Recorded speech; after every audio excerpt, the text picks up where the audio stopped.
Good evening. We are live here, Infinite Plane Saturn Day, 2/28/2026, just after 10 p.m.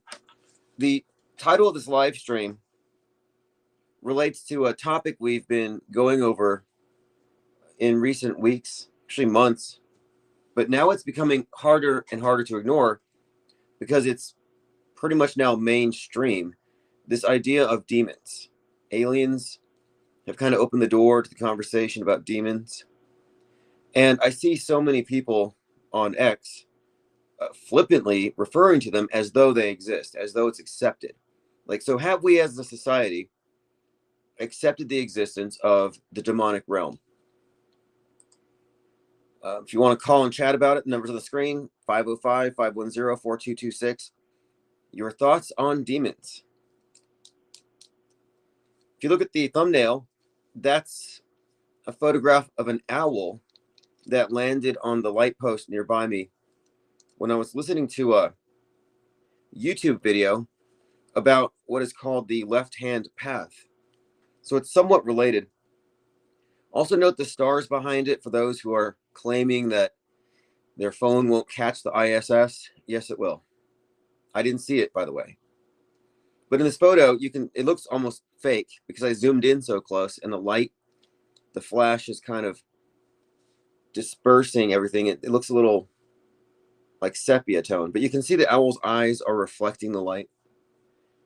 What's up, McDirtywork, Paradoxy Moronics? So a few questions, because I want to get specific about, who or what is the devil? Because there's like a different Satan in the New Testament versus Job. And then there's the distinction between the proper noun and a singular entity. And then there's the conflation of literary Satans and Lucifers with the biblical ones, which again aren't really coherent, or they change over time. Like everything in the Bible, there's not a lot of common agreement. And so we're left with this consensus version of things that we've accepted. And I've been referring to the movie screen as the Overton window, as anything they show us on the screen is now within our realm of possibility. And it just seems that with all this alien stuff, mainstream conjecture, it's just made it all the more believable. And yet the people who are on the traditional religious side of the spectrum here are tending to interpret aliens, which are now being viewed as a scientifically held proposition, to be demons. And so by allowing the superstition of aliens into the conversation, and it is a superstition, they have opened up the door, widened the Overton window to admit demons. And I would argue that both are supernatural propositions. And if we can talk about one, we can talk about the other. So I want to get a little more specific with regard to what is a demon, and then, of course, the devil question. And later, I'd like to get into the topic of, is this legitimate authority? Do we exist in a benevolent dictatorship? Is this necessary for our collective well-being? Is it true that mind war is peace? Something else to confront is that we live in a video game. At least, judging by the number of people on X who are praising this pilot who is dodging a missile, it was from a simulation. So people can't tell the difference, and they react based on their cognitive bias, whatever makes them happy. Paradoxy says, I heard some say the devil's name is Azazel. When I researched the name, it came back as scapegoat, not saying it means anything, but that's what I found. Right. That's the angel in the woods that eats the scapegoat, or is the scapegoat. I've heard different accounts. So the sins of the villagers are cast upon a goat who's allowed to wander in the woods, and the angel Azazel devours it. Or it is. But either way, the scapegoat thing is one aspect of it, but it's almost like an amalgamation of many different aspects. Like, when did he get horns? When did they combine it with Pan? And I think people like a good story. And he has these very modern permutations. And they could all be real. I mean, it's not like the Bible didn't come through the pen of man. Same thing with the movies.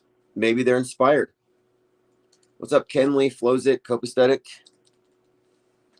So I'm on the hunt now for a phone to use as a secondary phone to use with my Google Voice so we can take calls.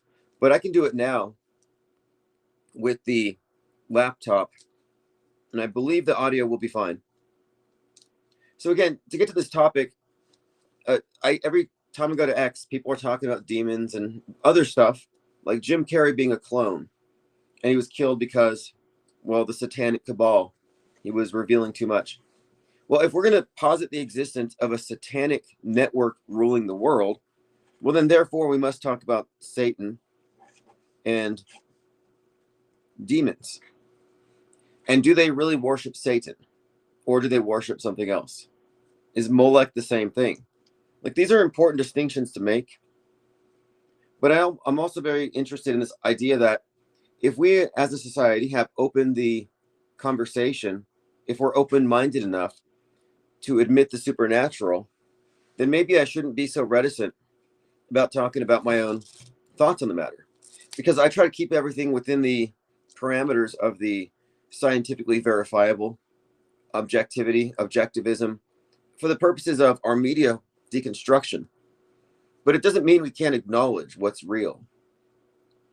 And I'm interested in the topic of demons and what they are, and are they the same thing as aliens? And this is all getting really, again, supernatural, but that seems to be where they want the public. Cope says, I have an extra 2025 Motorola Style G. Okay, I'd be interested in that. I'll send you a postage label. The idea here is that I have a phone on speaker, and I take calls when I'm on the road. Although I'm going to give it a shot right now with the laptop. So can you believe that there's a satanic cabal ruling the world without also believing in demons? And if so, then what is your definition of these things? And we've gone into this discussion as far as magic, the occult, because there are books on magic, like King Solomon's book of these 72 spirits that he supposedly had summoned and bound into these these brass bound containers or something. Now, the operant theory behind demonic manifestation from the chaos magic perspective is that the ritual itself creates the entity. The entity is actually a product of your thought form combined with your louche, which you self-generate in the context of a ritual by several different means, and that you are giving your life to this form, which then comes into existence not as a physical thing, but as a incorporeal entity that is not quite independent of your will. That's the idea. So you're essentially creating something. That's one of the ideas behind it. However, these things can be attached to a talisman, which they call talismanic magic, which is some kind of a sigil representing the entity, a symbol that gives it instructions, but for it to be activated, it has to have something attached to it. This is not dissimilar from idol magic, and there are various practices where a genie loci, a local entity, something you create, is coaxed into taking residence within an associated idol. In some accounts that I've read, the creator of it has to breathe into its mouth, similar to like God breathing life into man. So there's this idea of these things being created by the person who is hyper focused on it, but it has no independent existence outside of that. So if you have multiple people working out of the same spell book, they're not exactly working on the same entity. or are they?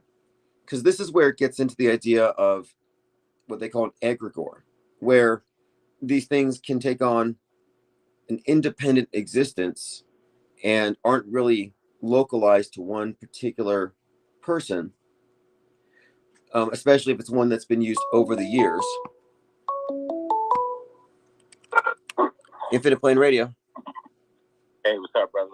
Long time no chat. Hey, what's up? Let me go ahead and get a double check on the sound quality. If you're in the chat, let me know if you can hear the caller. Yo, how y'all doing? Let's see. I can hear you just fine. It's just a question of how good my phone is. So it's been a long time, brother. I've been tapping in with you, but it's been a long time since I called in and talked to you. But I seen the thing that you had on about the demons, right? Right.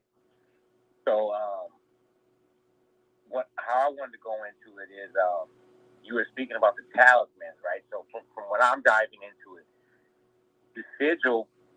Okay, so you can use like they're using like quote unquote God materials to reach these demons, right? So what they're doing is they would take like a natural material, like they're using elemental magic, right? So they're taking like rocks or certain stones, metals, right? And so they'll take like a certain stone and they'll inscribe that sigil on the stone, right?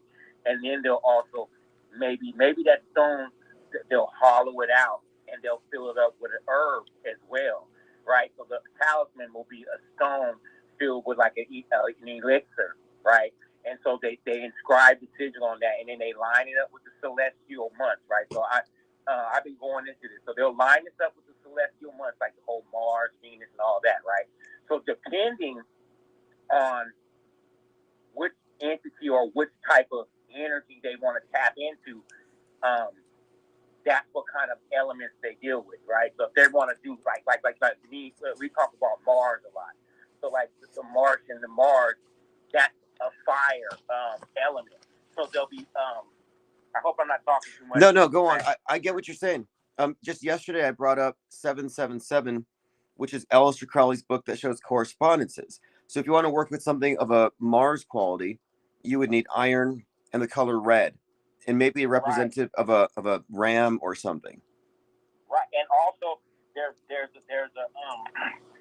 a celestial hour, meaning there's an hour of Mars twice a day, and then there's a celestial day, like there's a Mars day, right? So all this aligns up, and you'll use all these elements, and that's how they're so-called, quote-unquote, reaching these demons, right? And so when it comes to when they reach these demons, and how people say, oh, they're getting information, the information they're getting is like, they call it the virtues and properties, or the occult hidden properties, right? So, for instance, you'll take like silicon chips or white quartz, like just a basic rock, white quartz. Me and you will see that white quartz, and we'll just, because we're the profane, we'll see the white rock, and it's like, oh, it's a white rock. But if you tap in and reach one of these celestial bodies or whatever they're communicating with, it can communicate. Oh, the white quartz will allow you to communicate over long distances. So that's how they're creating this internet, right? So they're grabbing the chip, and they know the properties of the rock, right? The rock has like the white quartz is supposed to have a communication. It amplifies communication. So that's what they do. So when they tap into these certain daemons, or frequencies, or whatever they're doing, it's allowing them to manipulate these materials that we have here on Earth. Very interesting. And that's kind of what I saw as well, is the idea here too, is that in order to tap into these specific energies that are reflections of or projections of the self, but the self being considered a microcosm of the universe, you have to align them with essentially aspects of, like you said, the world. So iron, Mars, or Venus, copper. So they tend to align everything to these planets, which are, as like you mentioned, the day of Mars would be Tuesday. And yeah, there's this idea that astrology, I think too, is used for aligning the as above, so below, the astrological, the symbols, the archetypes, and all of this is somehow meant to tune in to these specific variants of this force that you're putting into something. But my question here is, do you think that the person is creating it with their own energy, or do you think they're feeding something external that's somehow being tuned into? As I'm starting to dive into it, it might be a two-way street. I think some people might be getting fed and some are feeding into it. I think it's a two-way street depending on like your skill set, because I think the realm we live in is way more intricate than we've been told, right? And there's stories of succubuses, that people that pull energy, and there's people that give off energy, right? So as I've been looking at this, it seems as if some people have to be a conduit of the machine, right? Unknowingly, but certain individuals, if they come into the understanding, you can learn to use your celestial alignment to your best of your abilities. For instance, the reason why they keep birthdays, right? We thinking, why do they keep these birthdays? It's because if you're born under a certain celestial hour and time, you're way more elementally more powerful. That's why they have all these fertility clinics, so they can try to time this stuff. Right. They're doing. Okay. Yeah. Exactly. Like the people may have heard about the whole Babylon working, and their theory there with Jack Parsons, L. Ron Hubbard, and Marjorie Cameron. The idea is that by astrologically timing the conception of the child, you can invoke into that child some celestial entity. The idea is they call it a magical child or a moon child, fusing the child with essentially either a demon or an angel, whatever you want to call it. Right. That's how it's going right now. And I'm like, whoa, my mind is blown. But you're right on point with it, man. Like, it's even down to the herbs. I mean, I've been reading this book about this dude. I think it's Agrippa or something like that is his name. Yes. And it goes into like everything they're doing, like from communication to the dates and times, and they're definitely coordinating this thing. And it allows them to have like to bring, like you said, they're talking to an entity, so it allows them to sort of like the future writing the past, right? Like you just said earlier, how these entities might be using some. So they're definitely, especially with the technological aspect now, we're having the future rewrite the past now.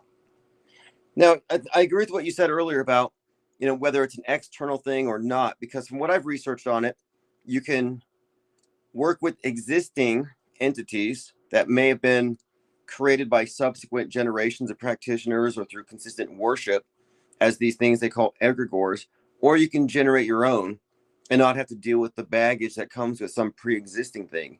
But that's a more advanced approach.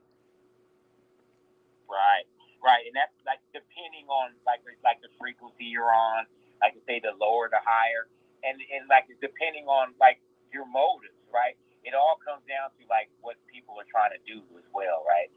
What's in your heart of hearts, and what's in your mind, and what your goals are, your intent, basically. Because when we're talking about the talismans and spells, right, and incantations, it's all about the intent. So I'll leave you guys with this one, right? So when I was a kid, we used to they always used to say people of my whatever, we always seasoned our food too much, right? And we would come to the table, and our grandparents would make us say these prayers over this horrible food, right? So we would say, Lord Jesus, please bless this food, make it healthy and nourishing, blah blah blah blah blah, right? And then say amen. But then you look at the food, it was horrible food, but it was seasoned with all these. 1 second. I think I actually switched a call. Give me 1 second. Can you hear me okay? Hey, Tim, can you hear me? Oh, wait, 1 second. I got to get back to the other caller. Hey, caller, I'm sorry. You mentioned the seasoning, and we had another caller jump in. Give me just a second. I got you. I'll wrap it up. So basically, the seasoning was the herbs, the protective magic. The incantation was the Lord, please make this food healthy, right? They were casting a spell unknowingly. Oh, okay. Yes. So that's why they always say black people food was so. They gave the slaves the worst food, but it's all seasoned up. It's crazy, right? They were practicing magic. It's just we didn't even know it. It's a libation. So on the bad food, it's the incantation. So on the bad food, they put the herbs on it, said the incantation, and that somehow helped survival. You get what I mean? Helped to survive through the hard times. So the older people practiced way more magic. They just had to hide it, and sometimes they hid it inside the church, basically. Fascinating. I agree with that. I've studied a lot of folk magic from different traditions. It's all kind of underground, word of mouth, but it reveals this connection, this natural understanding between cause and effect when it comes to intention that we've lost today in mainstream society. Yes, sir. And who is this one more time? My name is Truth Infinity. Truth Infinity. Awesome. Well, thank you for the call. Appreciate it very much. You're welcome, brother. Guys, I'm glad to see you still going, brother. It's a blessing. Thank you. We're going to keep it going, and phones will be open from now on. Have a great night. Right on, brother. I'll tap in with you, brother. Sounds good. All right, that's Truth Infinity, and let me go ahead and get the other caller on. Hey, Tim, can you hear me? Yes, we can hear you. It's Leo Pirate. Okay, so what are your thoughts on demons? Do you believe in them? Well, I mean, I try to keep the discussion kind of secular, like within the world stage, but we talk a lot about lies here in IPS, right? Like the manufactured history, how that influences the past, and that can be used again. Like once a lie is accepted as gospel, use that to craft the future. That's strictly secular within the material realm. When it comes to demons, or like now it's like outside of the materialistic realm. It's kind of like, how do lies actually affect the spiritual realm, if you will? And am I allowed to go into that discussion? Am I allowed to, give my view?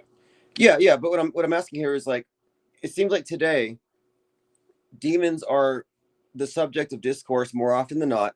My thinking here is that they open the door to the conversation of aliens, and the right conspiracy crowd, especially on the red pill side, see aliens as demons. And so now it's become very common to hear about it from areas that you would have thought wouldn't have admitted that because it's supernatural implications. So now I'm interested in what are people's thoughts on demons and the supernatural components to them. I have certainly noticed the same thing. The syncretizing of aliens and demons. The religious right now can call aliens demons. The left can call, aliens, informed by Prometheus and other films they've seen their whole lives, as a scientific construct. Both of them are still being triangulated within a world stage worldview that allows their beliefs to be validated by the screen. But at least for my model for looking at how demons sort of exist, or are they even real, I see lies, the power of lies or magic, is actually deeply tied to the concept of worship. Like, in a purely secular sense, you think of worship as admiring something or looking up to it. But I argue it goes a step further, and that it actually influences your character, your behavior, your conduct. Because if you say worship a certain political figure or a historical figure who is very unforgiving, relenting, vindictive, it's very possible that might manifest in the way you treat other people. So do you think worship is giving attention to something? Yes. Emotional output, right? It's very much like how narcs, their supply is not only praise, they also get supply from the way people overreact to their suggestions or their little passive-aggressive attacks. Yes, worship is essentially tied to attention, fear, belief, right? It's, the way your belief, your faith, because your belief in things are not immediately verifiable as opposed to knowing. And ancient Babylonian priests used to take like a reality, say an eclipse. They had a better understanding of how the cycle of the sun, moon, and stars would go about, and they knew when eclipse was happening. But they would decorate on top of that verifiable reality their mythology and say that, this priest class, if you don't follow what we say, we will darken the sky. And then people would see when an eclipse would come, independent of whether or not their mythology was real, they would dramatically gesture to the sky, and it would be validated by the senses of the laity. So their senses are then decorated with a mythology, and their fear is now rested in the priest caste of the Babylonian religion, and that's where power is held. So some of these ancient techniques of worship can be used to control people, and right now with the alien and demon narrative, it's certainly being used to funnel people closer, even more, into their screens when they see such scientific or spiritual miracles manifest on their screen.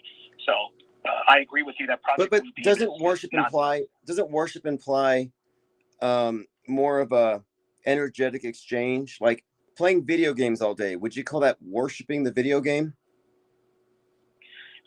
Yeah, I mean, what it is the worship is reflected in the actions. So someone who plays video games all day, maybe they really look up to a streamer or a video game player that made it to the top of some tournament or contest, and they're like, I want to be like that. So then it's reflected in their behavior. But maybe they follow someone online. Then do you worship things other than God in your day-to-day life? Are there things that you're really into that you would describe as you worshiping? Yeah, well, it depends on, when I say worship, it's the highest standard. So that's what I mean. It's the thing you hold in highest regard. So that's why I say it influences your behavior. It's possible to maybe just have a really big hobby or something like that. It's very ill-defined. It's more difficult. But I can't help but, like you had noticed in Chaos Magic and others, this view of egregores and thought forms, of essentially like creating a thought form that people then give their attention to. During Donald Trump's first presidency, there was this very big influence of Pepe memes, and they actually connected that to the Egyptian god of Kek, right, which was this frog god, and people on anonymous image boards thought they were helping Donald Trump win the election by making these hideous Pepe memes, and that influenced their behavior. And then on the world stage, it was validated, and they thought, I made a difference. And then they're kind of tied to the fate of this world stage character, Donald Trump. Right. That's an interesting collective experiment, on meme magic. I was following that, and I was surprised to see it going so mainstream. But that's not a new concept. I think Grant Morrison articulates it best. He wrote this comic book series called The Invisibles, and he decided to use his comic series to plant sigils to influence his own life. And he embeds himself in one of the characters. And he found that the higher the circulation, the more people who read it, the more the things he planted into it materialized. And he called these viral sigils. So he believed that you could tap into any viral phenomenon and basically empower the spell by all of those who perceive it.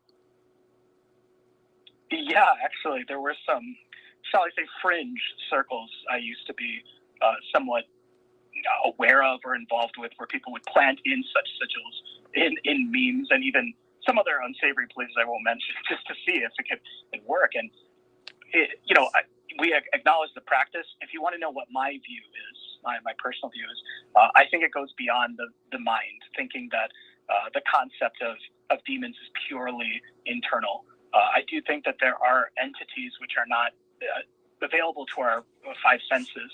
They're on a spiritual plane, which can then take up the role of an egregore or a thought form or a meme that has been heavily perpetuated and subconsciously accepted by the masses. So I don't think you're actually creating a god. Rather, a fallen entity that exists on the realm is taking up that role that a lot of people already have a lot of emotional or energetic investment in to continue. Well, that seems to be the case, that there are certain basic patterns and then variants within. So, for example, and Grant Morrison wrote this because he was the one who started writing. He's wrote Dark Horse. He did Superman. One of his contentions is that modern superheroes are essentially a modern variant of older archetypes and gods, and that you could actually use these in the context of ritual or ceremony and get the same effects of the corresponding source deity. So, for example, these various superhero archetypes are just vehicles for building a thought form in the mind that you can then feed into with this energetic exchange occurring through ritual. So you could, in fact, invent new forms, but you're tapping into the same archetypal energies. And they seem to be based on the classical astrology, Sun, Moon, Mars, Mercury, Venus, Jupiter, and Saturn. And that they're all kind of templated off this basic set. And that you can essentially have any combination of colors or archetypes so long as they meet the basic parameters. And apparently it works according to chaos magic theory because the outside, the universe, is actually a macrocosm of the inside of the mind, and that these are in fact projections of the mind. And the question is, are these things pre-existing and external, or can they be self-created? And what the caller said, and I agree, it can be either or. Well, yeah, I certainly have noticed that as well. The tying in of the seasons to world religions and mythologies, even the concept of Set and Horus in the ancient Egyptian mythology is tied to the seasons and the sun the sun setting and the moon. What's kind of interesting about that is the seasons are a sensory validated experience by everyone. It's adherents of such religion. So, like the Gnostic sun Jesus being tied to the winter solstice and December 25th, and among other things, Zeitgeist kind of provides an overview of that. People can verify with it, and the Catholic Mass, you've already noted, is very similar to the Thelemic Mass, right? It's like these symbolism or these similarities are not coincidental. It's a very clear template, which I think goes above and beyond the purely secular view. That's why you start to find some esoteric elements in even some of these staged news stories.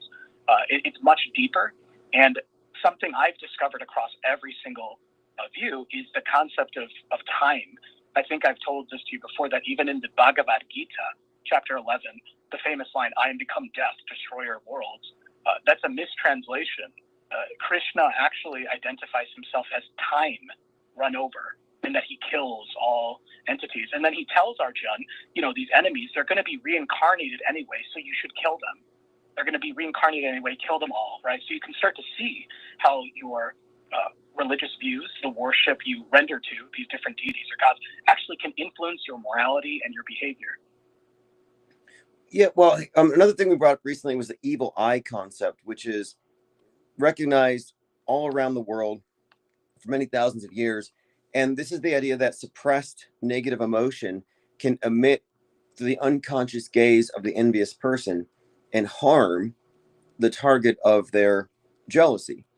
And this wouldn't require an intermediary entity, but would just be considered a projection from that person. So I do think there's this element here where the whole magic theory of working with demons requires either making something and feeding it, or feeding a pre-existing thing. So the question is, what is the origin of the pre-existing?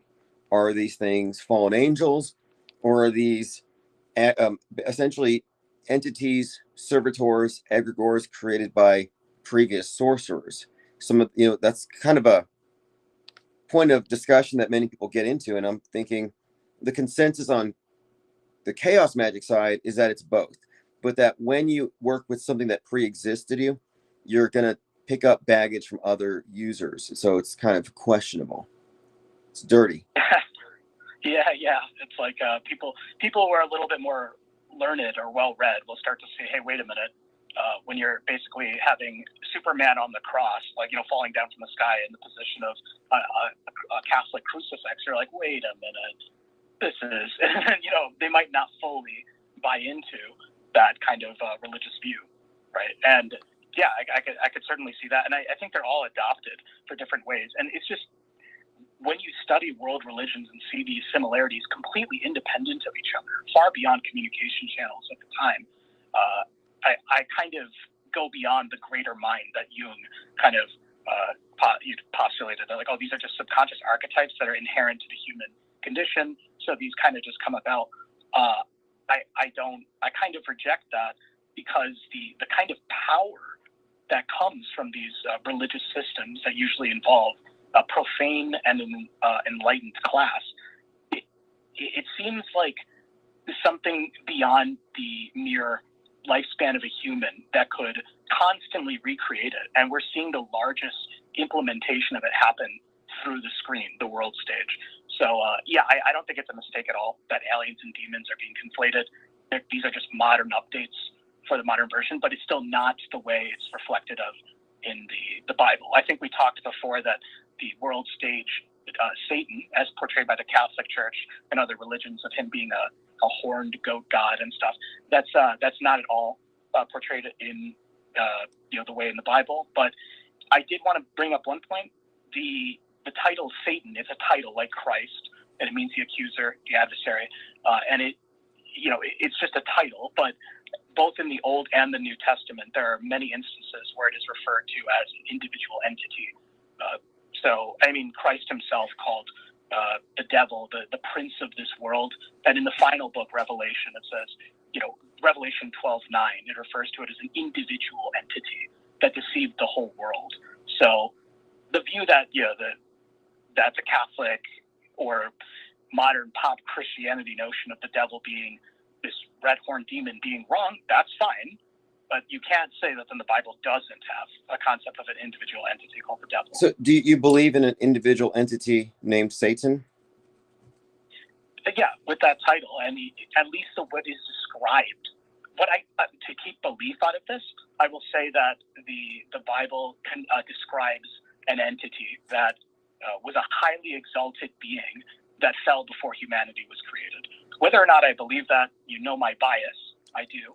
But the record does say that, and I think it was very useful to syncretize and create a version that fits in more with Pan, with other existing mythologies, to misdirect the public from the true character of that entity, which is actually very charming, very subtle, and works in such a way that, from a superficial view, seems quite good. I would say he has an undeservedly bad reputation. I would say, the Catholic Satan has a pretty bad reputation, and I say that that's not even the biblical Satan. I think a lot of people find it questionable. I mean, these stories, as far as I'm going to talk about Satan, Lucifer. They'll debate where's the fiction begin and the reality end. So you've got the Satan in Job, who's kind of working for God, and then you have the Satan in the New Testament, who's a little more, I guess, individualized, antagonistic, takes Jesus to the top of the mountain, rules the world. So Satan rules the world, right? Well, if I could be clearer, it's the Satan in Job is the same one that took Christ up to the top of the mountain, but he wasn't working for God. He had usurped the role that was given to Adam and Eve. In the very beginning, it said, "Let them have dominion over the fish of the air and the earth." Basically, he's not the God of this world, but he is the lowercase g God of this world. He rules this world, though. All religions. He rules the earth. He does not, he rules the earth as much as a president or a king does. Like, I don't think a king can change the weather or can control the future, but he can influence a lot of people under his kingdom and basically do that. So that's what it means when Paul referred to Satan as the God of this world, lowercase g, because all religions essentially render worship to him, but in a compartmentalized fashion through time and in different flavors and in different cultures. And to get back to the idea of triangulation, a very useful way to hide the truth is to create a discussion or a debate that's completely divorced from the truth. Kind of like your only answers are A and B, and the correct answer is C, and it's not on the paper. Now, the way this plays into a historical example I want to bring up was the murder of William Morgan, or the death of William Morgan. Do you have a view on that? Have you heard of it? Yeah, I have. I mean, it's Masonic lore. I mean, yeah. Right, and it is Masonic lore, but what you can find is independent of Masonry. There are so many historical artifacts that refer to William Morgan being a real man. I think in an earlier episode, someone even mentioned his wife later went on to marry Joseph Smith, be one of Joseph Smith's Yeah, wives. what I mean is But, it's about this idea that they enforce the penal code on this one individual. May or may not be true, but yeah, the idea is the blood oath. You violate the oath, they kill you, they get away from it because they own the court systems. yeah, and in upstate New York, it was a fascinating story, and even led to the formation of the anti-Masonic Party, which then lost steam by the time we got. Yeah, that was our first third party, and it disappeared. The anti-Mason Party. Yeah, and it's what's amazing about it is I was fascinated by this story because I had heard that at the higher degrees, they say it's all a parable, but it never really happened. It's just a Masonic lore or a story used to tell the lower degrees to, just keep in line, this is what happens if you break your oath. Surely all the oaths you take, they're purely symbolic. They're not literal. When William Morgan was disappeared, it wasn't because he broke his oaths or anything like that. He wasn't even a real person. Besides, that's kind of what I thought, because what they convey in the Blue Lodge degrees aren't real secrets, but I think really what it's about is creating this culture of secrecy. And if you can't keep these pointless secrets to yourself, then you're not going to be trusted moving on. Yeah, well, so there's an author named Charles Finney, a very important historical figure. You can look him up, but he was formerly a Mason and a lawyer, and he renounced his oaths, became a very important, famous Christian preacher, spread all the way to upstate New York and Ohio. But he wrote this book called The Character and Claims and Practical Workings of Freemasonry, and he touches on the Morgan affair and cites from a deathbed confession of one of the three assassins that essentially partook in the drowning of William Morgan in the river connecting to Niagara, or Lake Ontario. It was River Niagara connecting Lake Ontario. I forgot the exact location. But what was amazing is because Charles Finney, he lived at the time when this happened in upstate New York, and he recounts as well and cites many other examples of the frenzy that occurred and the Masonic Party's reaction to it. Masons first said, nope, we had nothing to do with it. Yes, this William Morgan character, he disappeared. We have nothing to do with it. Whatever. Then later, when the PR got bad enough, they finally said, yeah, but it was a local chapter that killed him. But I mean, the real fraternity would never do that. That's, they were in the wrong. The real fraternity doesn't do that. They were wrong. And then now you find out that it's being retconned into a parable, that William Morgan was never a real man, and that it was actually just a story to help people get in line. That's an example of taking something that really occurred, like we've talked before, Napoleon. I believe Napoleon was a real man, but the way history records him and his exploits can be syncretized into a sun myth or an Apollo myth. It's like you kind of mix the real and the fake. Isn't that the essence of the world stage? It's the essence of a lot of things. I mean, religion has always been that. And that's why I think it's fascinating that people have accepted this literary version of demons, or this Hollywood version. And so I'm interested in like where the truth of it is, because I understand it from the perspective of Western occultism, modern magic. And then you have the Hollywood version. And then you have the conspiracy theory version where the elite are Satanists. And so do you think the elite in this world worship Satan? Not in the way as portrayed in Hollywood films. I know it's been said that the top degrees of Masonry and Albert Pike, you've mentioned the Leo Taxel hoax. I think that kind of includes that Albert Pike really did write about Lucifer in Morals and Dogma and referred to him as that wonderful spirit that gives knowledge. He really did write that. Is that so? The Leo Taxel hoax. I would have to find that, because you can look at the public. I can send you the public domain scan of it. I verified it myself. He really did write that, but he didn't write it in the way that it was portrayed in the Leo Taxel hoax and by a lot of Christian truthers who refer to it. No, the elites don't worship the pitchfork-wielding red demon. In fact, they don't even think of Satan as a real entity. But I argue that is actually satanic, because Christ said that he told the Pharisees that the devil was a liar from the beginning and the father of it. So it actually would make sense that the greatest stooges or useful idiots of Satan wouldn't even believe he exists while doing his will. To bring it back to demons, there's a fascinating account where Christ had healed a demoniac, like a man who had, and the Pharisee said, "Oh, he casts out demons in the name of Beelzebub." Right? they were basically saying that Christ had cast out demons in the name of Satan. And Jesus did not say that that's not possible. He said a kingdom divided against itself cannot stand. Well, Beelzebub is the one. Well, yeah, you have these various names, but is that the same thing as Satan, or has it been syncretized? Well, yeah, it's a syncretized version of Satan. But what Christ said, I thought was fascinating. He didn't deny that was impossible. Meaning, someone could cast out demons in the name of Satan. Meaning, you know what I mean? Like how do I put this? Kind of like a staged miracle, like someone like a demon tormenting someone, and then a demonic possessed priest could be like, come out of him, and it actually does come out of them. So it's like demons working together to hoax the people in the material realm. So do you believe in demonic possession? I think there's compelling evidence for it, or channeling, because I think in the early 1800s, there was this movement of spiritualism where people can, channel these entities that spoke in other languages and such. But, there's another version of triangulation would be the two views. One person who thinks it's totally fake, right? They're faking this, they're faking voices, whatever. And then the other view is the believer who's actually a part of the cult. And they say, no, they're really channeling, Cleopatra or whatever. The third position, the Christian view, is that, yes, there are hoaxes, there are fake ones, but that person really is channeling an entity. But it's not Cleopatra. It's not who. So do you see the third position is one that's outside of the triangulated view, where it's purely fake. There's no way someone could ever channel an entity.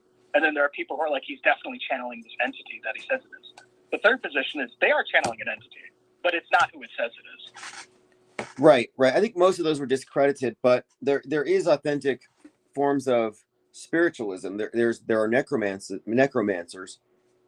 And I've found a book before on necromancy, and it had this whole section about how if you don't want to work with somebody you know or your own ancestors, you can actually tap into this whole entire host of wandering spirits who have lost their identity or their sense of self post-mortem.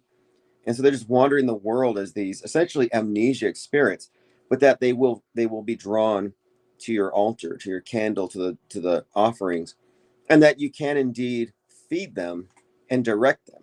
So the idea here is that our sentience, our consciousness itself, is if you lose control of it, it can still be tapped into as some kind of force. And that's an interesting kind of way of looking at this subject of creating demons. It's like you're working with pre-existing consciousness that is incorporeal and just needs to be commanded.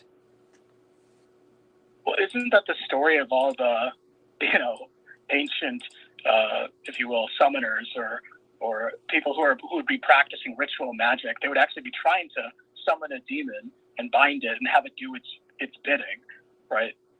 But they don't know that they're dealing with a consistent liar that would always lie to them and always find a way through legalism to get them to agree to things, then reinterpret the past contract that they had and doing it. These are ancient stories, unverifiable, of course, but I find it so consistent that and obviously not practiced, right?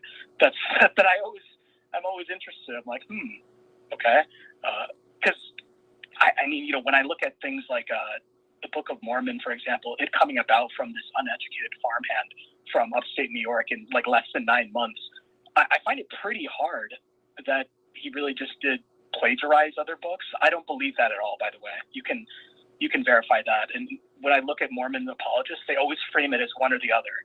Either Joseph Smith was a crazy con man who plagiarized it, or he had the power of God. Didn't Joseph Smith do planetary magic and he was found dead with the talisman of Jupiter in his pocket? Yes, and actually, he was convicted of juggling in upstate New York, which is this was a law they had against consorting with demons to help find treasure. Now, the law was very neutral. It didn't say... Well, Jupiter is considered a god of magic, luck, and wealth. And so in a lot of wealth magic, that's where you would use a Jupiterian talisman. And this talisman would be created on a Thursday under the hour of Jupiter out of tin, the metal associated in their system of symbolism. So, yeah, I've looked into planetary talismanic magic, and he was certainly a practitioner by accounts. Well, this is part of the reason why I think there's so much specificity with the rituals and ritual magic, is because the practitioner is essentially speaking to an entity. Yeah, I'm willing to do this. Much like how Masonry, the higher you go up in the degrees, the more severe the oaths you take, and the people are filtered. Basically, so I see it. I'm an upside down world. When I see someone as the highest ranking Mason, I'm like, wow, that's someone who has completely lost all agency. Right? Well, they might have access to more power, but they've totally like given up who they are. Possibly. I mean, I went through Scottish Rite, and I never ceded any power. In fact, I was not really into the whole club thing, and it wasn't super social at the time. I was mostly just, I was trying to get into it and try to be, you know, part of this club, but I eventually stopped paying dues and I stopped going. But the degrees 1 through 3 do seem to get worse if you consider your guts being ripped out worse than your throat getting cut. It's kind of subjective.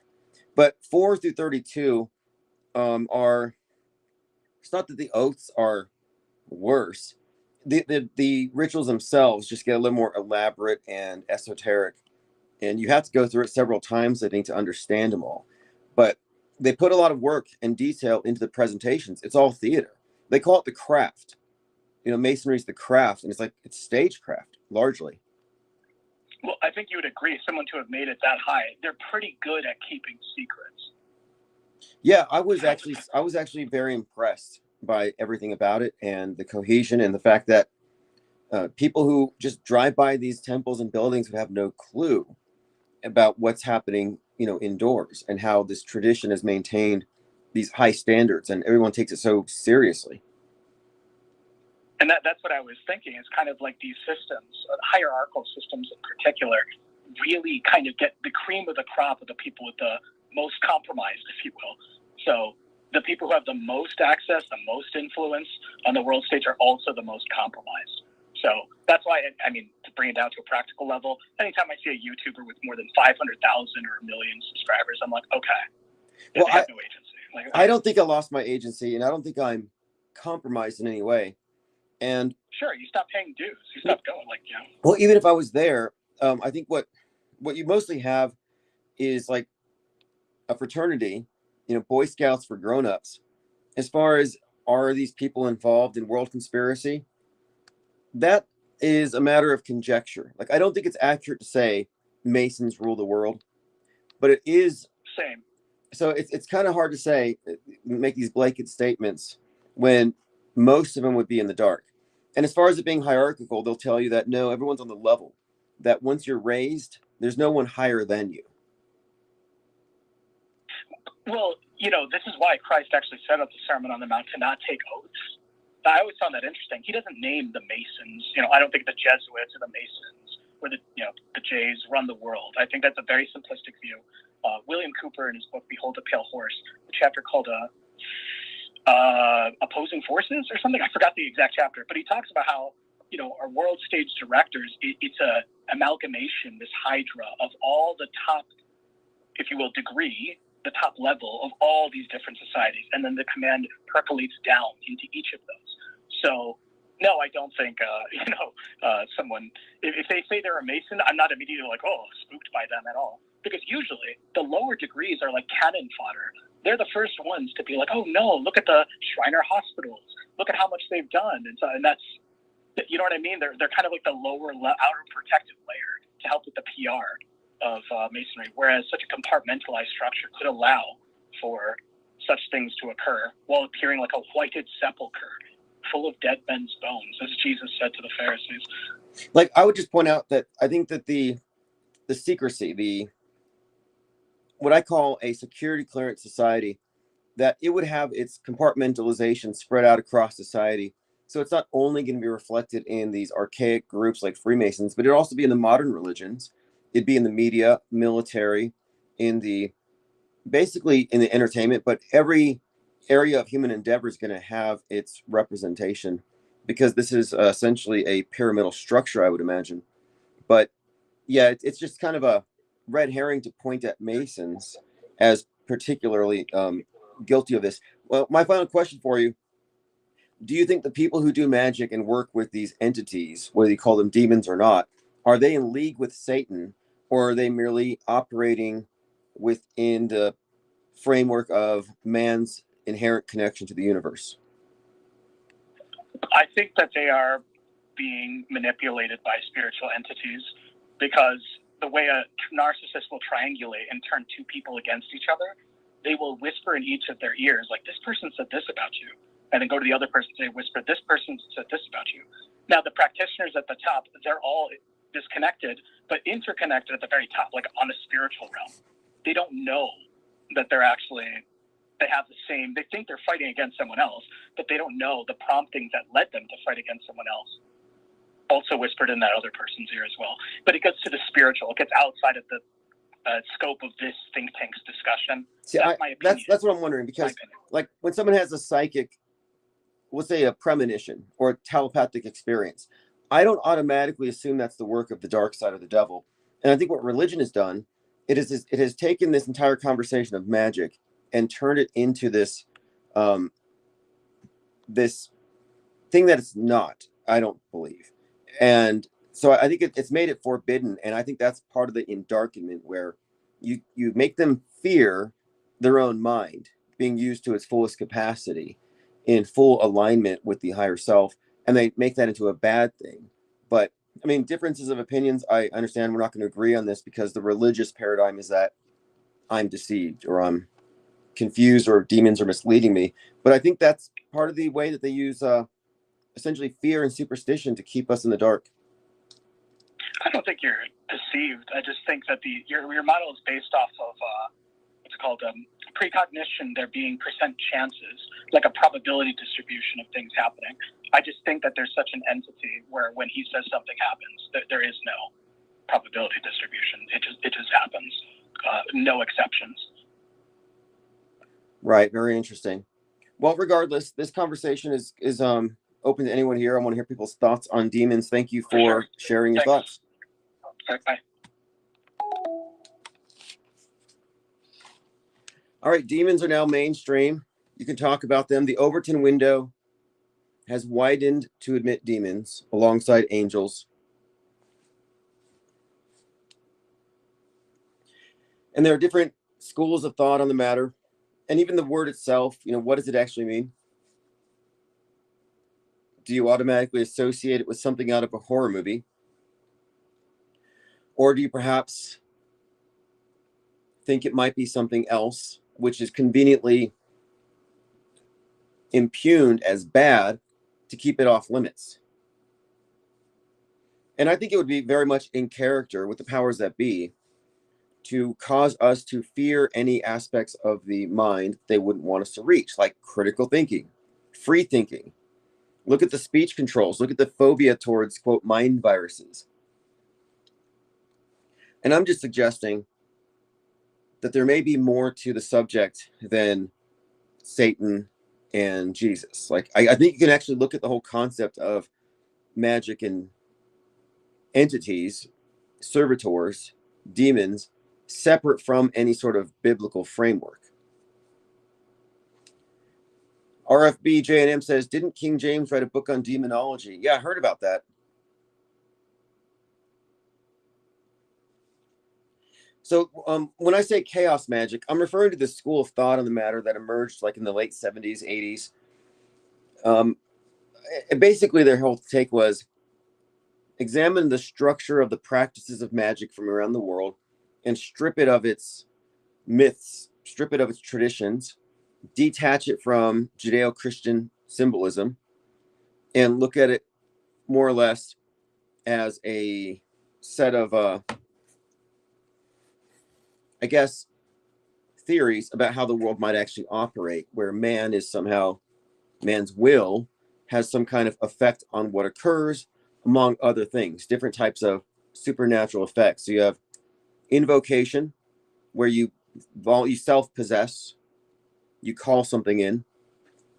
Evocation, send something out. Divination, which is like tarot cards or runes or pendulums. And then you have the shamanic stuff, which is altering consciousness. I think drugs, various forms of spiritual practices, extreme asceticism, fasting, ways to alter the consciousness as a way of dislodging the ego's role as arbiter of what's real, what isn't real, like the Overton window. You can open your own Overton window wide enough to admit belief in things that you previously could not, because your rational mind might actually block it. And so they see this practice of magic as a way of opening the portal, like opening a door, and that door being the door to your own subconscious, and that this door is kept closed for a reason, and that's so that you can maintain a coherent existence in the world. Jamarin May says, I think you need to make a distinction between black, white, and gray magic. Yeah, that's kind of arbitrary, though. Because there are some who will say, anything that you do that is selfish is black. Anything that you do that is not selfish is white. But these are somewhat subjective. But I think you can make a distinction between left and right-hand path.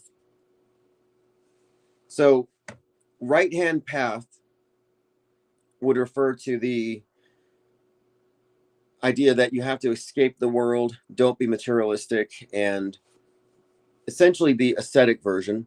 Left-hand path is more like you can use it to win. You can use it to get the life you want, to overcome your enemies. So, for example, if you were right-hand path, you would never send something negative towards an enemy because you're above that.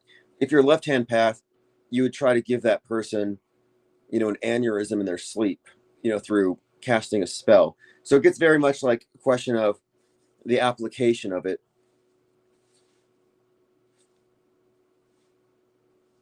But different schools of thought. The Satanists are left-hand path, and they certainly believe that the world is here as a carnival to be experienced, and there's nothing afterwards, so there's no reason to abstain. So the Satanists believe in indulgence, and they very much associated, at least the modern Satanists, their Satan with Pan, who's he's a fertility god. He spends his time chasing nymphs. So that kind of gives you an idea. Dionysus, they have these various gods they refer to as, I guess, entities to emulate, to be like. So invoking an entity, in this sense, it's sort of like neuro-linguistic programming, where people say fake it till you make it, where you try to reinvent or overcome certain parts of yourself. And it's largely an exercise in transformative, like almost therapy, psychodrama, but that by summoning an entity that has qualities that you would want or powers that pertain to what you want into yourself, you're somehow able to tap into these things, these latent abilities, or in some way modifying oneself, overcoming self-limitation. But now, are you working with real demons? That's always the question. Most of the writers on it that I look into, most of the authors, tend to take the view that these are just convenient forms, like thought forms, to use to imbue with your life energy. And it's going to vary depending on your personal aesthetics, but that it doesn't require that these things be real entities.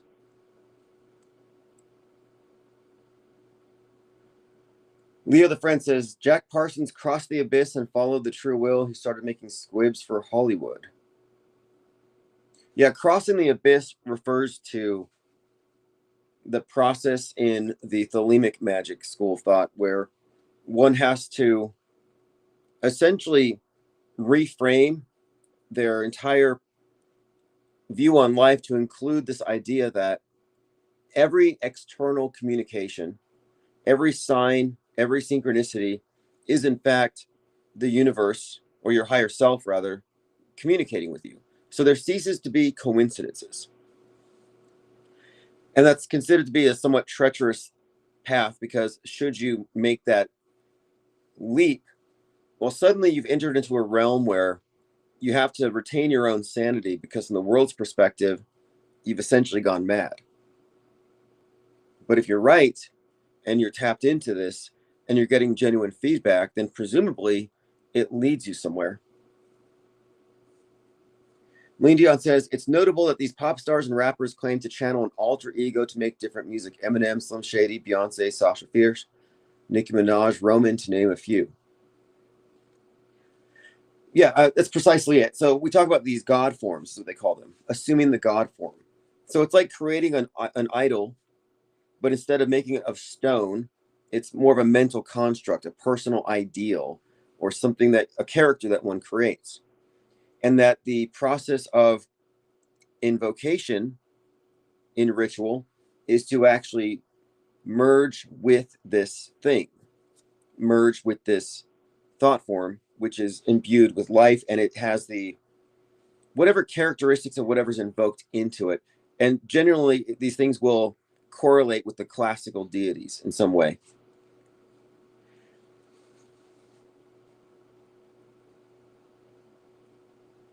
But yes, those would all be examples. The alter ego concept is actually the assuming the God form, where there are many alter egos depending on what you're trying to work with.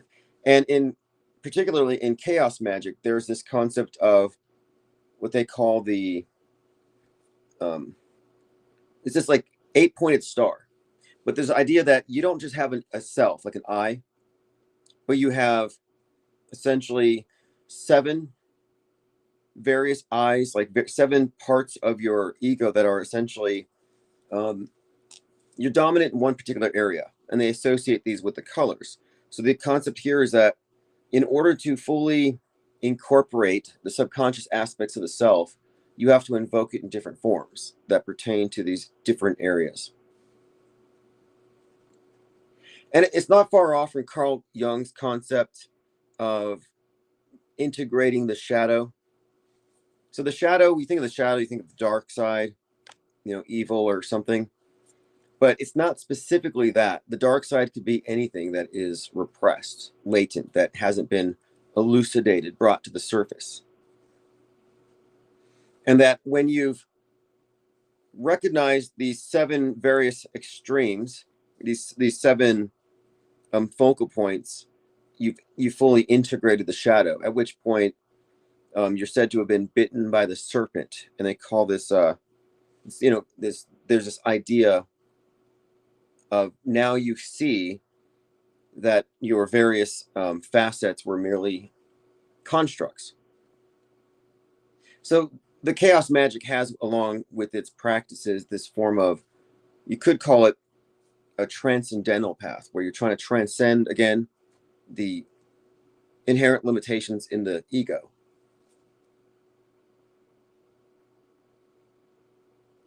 Eddie F says, I doubt these people talk to Satan. It's just like the village people, complete BS. Oh, just like the village. Oh, you mean, yes, yeah, I kind of think with the same thing. Do the elite worship Satan? Probably not. I mean, even the major occult groups out there are more like Egyptian mythos and very eclectic. I don't think Satan's all that popular.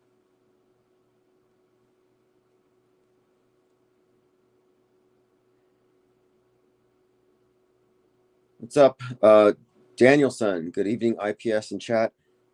Yeah, I have a question for you. Do you have any thoughts on demons? Call 505-510-4226. Now, there are other thoughts on demons. I was on YouTube one night, and I was just finding videos where there's a whole lot of people who believe in, like, shadow people.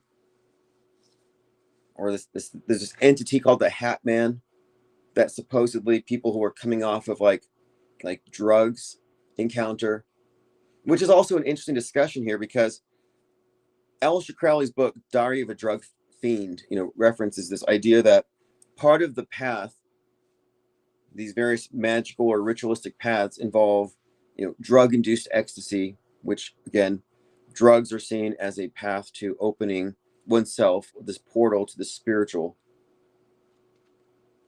91 Oki said, did you see Jim Carrey was replaced? Yeah, I saw. It's like we're at war with Iran or something, and now everyone's talking about Jim Carrey. I don't believe it. It looks like Jim Carrey got Botox and a facelift. If they wanted to replace him, why wouldn't they use a realistic mask?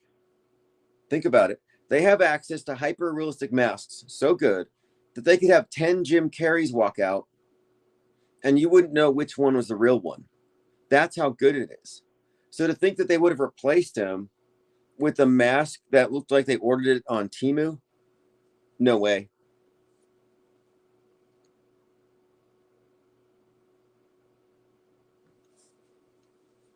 But I like to take this conversation, of demons and stuff out into the open, because every time I go on X, there's really no critical pushback against it. And the people who want to push back against it want to believe in aliens. And I'm saying, these things may not be different. I don't know.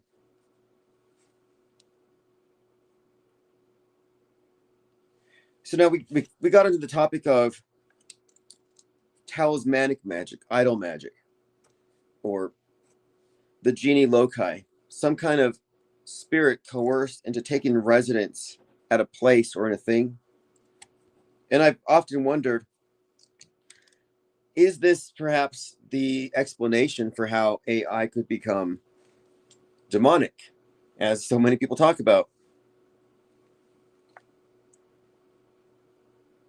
I mean, if there's any truth to it, then certainly what you're merely trying to find is a physical vehicle for an incorporeal sentience to reside within. But if that's the case, and I'd hate to say it's true, but if it is the case, then you're probably evoking demons all the time into your media devices, into your phones, into the movie screens. If you're feeding the beast, if you're feeding the propaganda matrix on a deeper level, you're feeding something. And that kind of gets into archetypes, symbolism, and what we consume in media possibly being ceremonial and ritualistic in a way.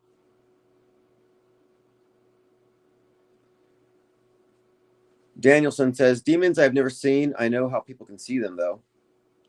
From my understanding, you don't see them with your eyes, but they exist through people. So, for example,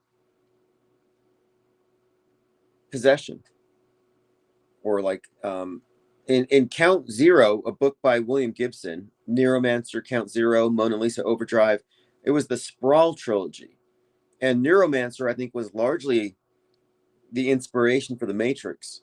But in the second part of that trilogy, Count Zero, it has this idea that cyberspace does in fact become inhabited by these, what they call Loa, these spirits that are part of the voodoo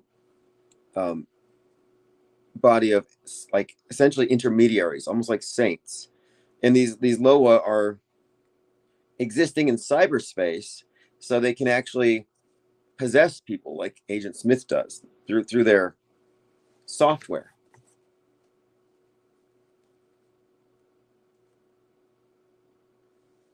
Sync Kid says, why wouldn't Jim Carrey of The Mask not wear a mask as himself just to troll?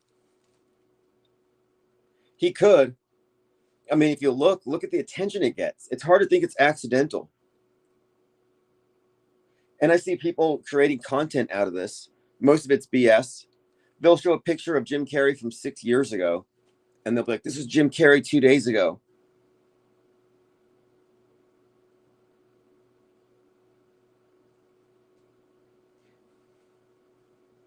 Danielson says, I think it's in the mind. When an alcoholic goes to withdraw, they will see very real demons. Jamarin says, you can see them through your third eye, Tim. Copacetic says, demons are like the aliens and they live. Once you see them, you can't unsee them. IPS permanent glasses. That would be cool to get some IPS branded glasses that look just like the ones worn by Roddy Piper.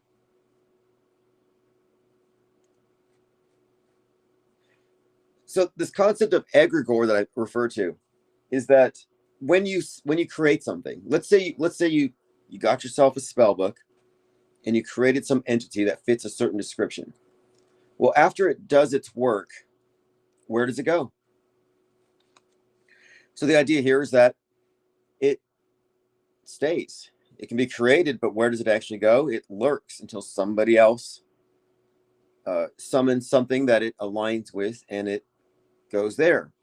And over time, these things aggregate into essentially a semi-independent entity that matches the description of this demon that all these disparate magicians are working with.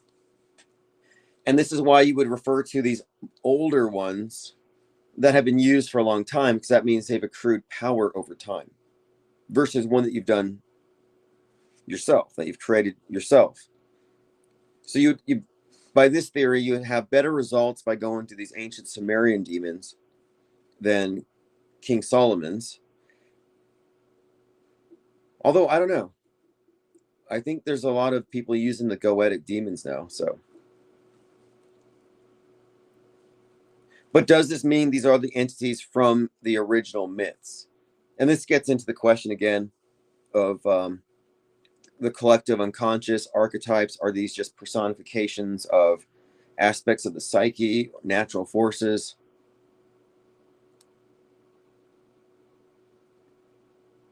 Plain Decoded says, what am I looking at here? You're looking at an owl. I was listening to a podcast about the left-hand path and how the word left in Latin is sinister. And I'm sitting there and this big owl just lands right there. I have not seen a horned owl of that size.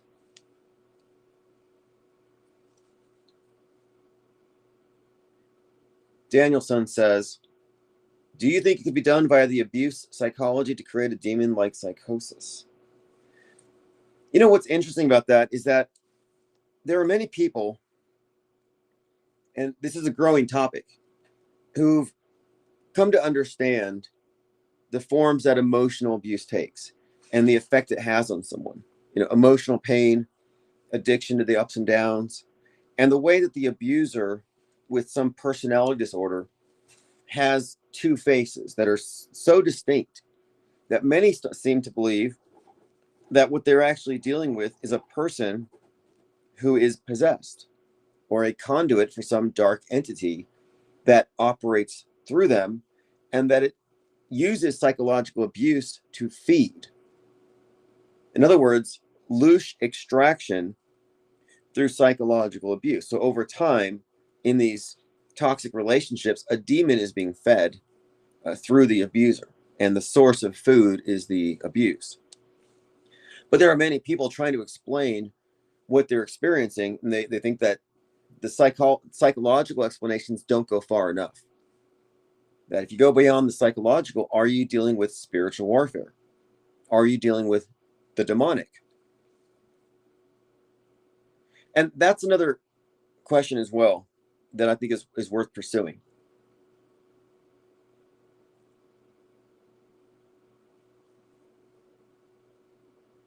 Plain Decoded says, I think my wife caught a trending TikTok mind virus as well as some subtle form of AI psychosis. I don't know if that's the right word to give it. Yeah, a lot of people are falling into this AI psychosis, thinking it's real. And apparently it does affect people. A lot of people have fallen in love with AI. You know, I did test it out quite a bit in that regard, but I never lose sight of what it actually is. And I can see why people would fall into it. We're way past the Turing test. Like you know, we say we can't tell real from fake anymore when it comes to what we're seeing on the screen. There's going to be a line crossed here if we haven't already crossed it. Actually, I think we've already crossed it, where people can't tell the difference between an authentic person and an AI agent. And there have been numerous studies. I mean, University of Zurich sent AI agents onto Reddit and found them to be 6 times more persuasive than real people in changing opinions. Danielson says, I know rituals that cause trauma that split the psyche into different characters also used outside of the occult. Yeah, if you think about it, the whole MK Ultra concept of using trauma to split the psyche to tap into the stuff, that's very much in line with the theory of magic and practice. It's like do it yourself MK Ultra. And there are, of course, different catalysts for feeding the entity, for splitting the psyche. Drugs, trance, fasting, and then, of course, pain and pleasure are also both part of the repertoire of the practitioner. I mean, for example, you can find many different schools of thought where you do, in fact, or practices. I've seen a couple. Like there's one, it's a that involves ritual cutting. Sometimes there's giving blood. Jamarin May says, would you not say your time in the military training was trauma-based? Sync Kid says, Tim tested out an AI girlfriend. You know what? The thing is, okay, so the people who fell in love with their AI girlfriends were very disappointed when ChatGPT upgraded. So it came back with a different personality, and it no longer led them on. I mean, there was this one YouTuber, like in the fitness industry, who said he couldn't wait for AI to eventually get a robot body so he could hug it. And I mean, people are losing their marbles.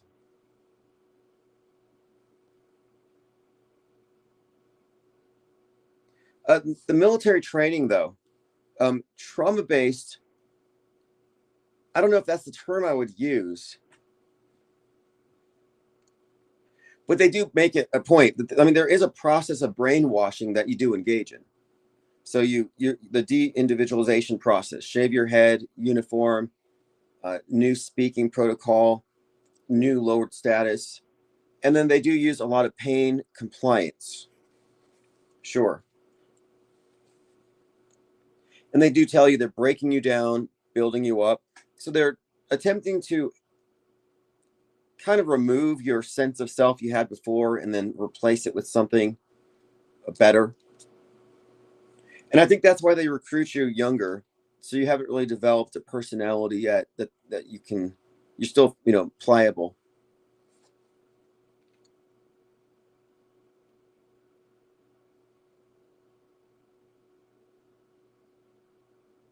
John Cordone says, demons and angels are just real people from the outside game board, a higher dimension. They're playing a game.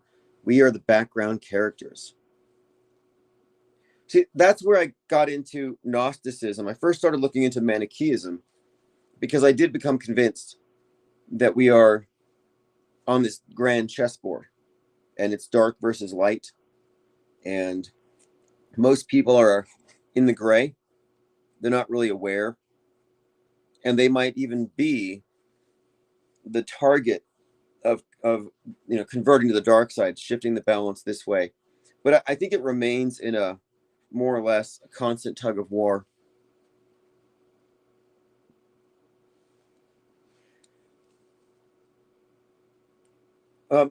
Danielson's asking about my military. No, I was NBC, which is nuclear, biological, chemical.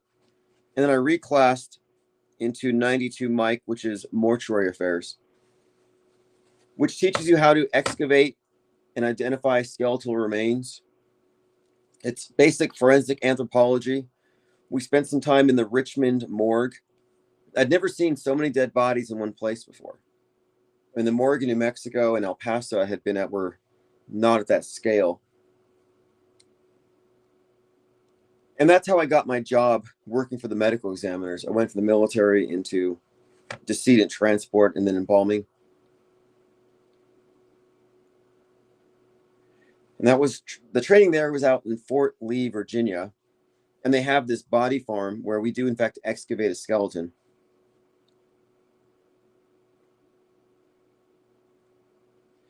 And this is the idea that if you're in the middle of a battle and people die, you bury them and you are able to relocate those bodies later.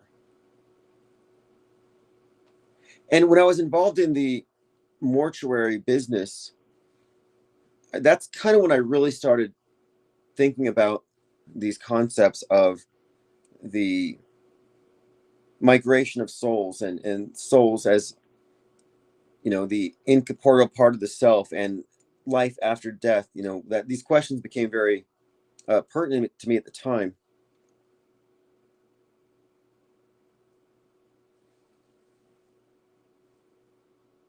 And I do get the idea that there is no like immediate disposition into heaven or hell. I think that's fake.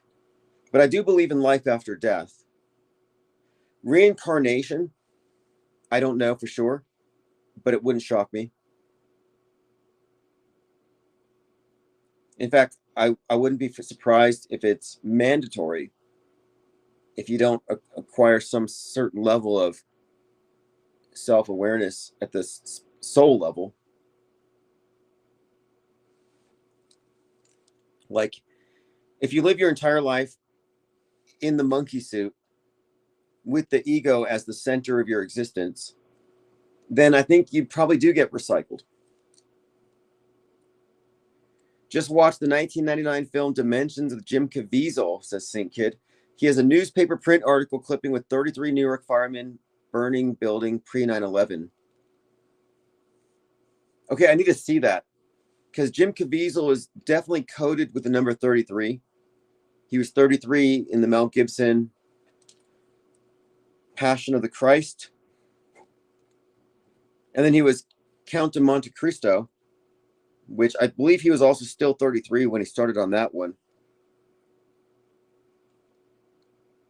And that has a great deal of significance, similar to his other role, as far as on the occult side. In fact, that might be worth rewatching.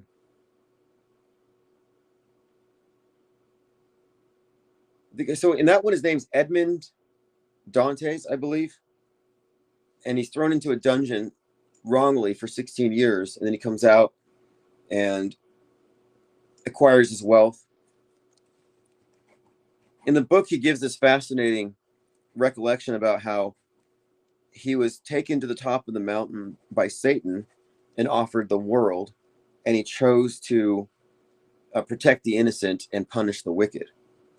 And so he had all the wealth in the world. He could have just lived however he wanted to, but instead he became this masked Batman, like kind of a proto-Batman vigilante.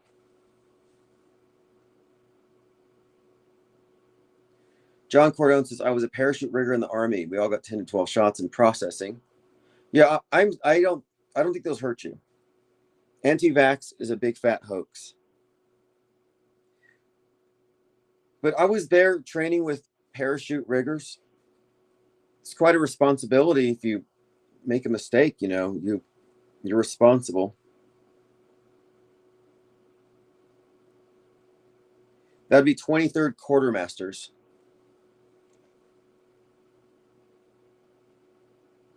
Danielson says, interesting. Truth in movies, lies in the media. Predictive programming is very effective.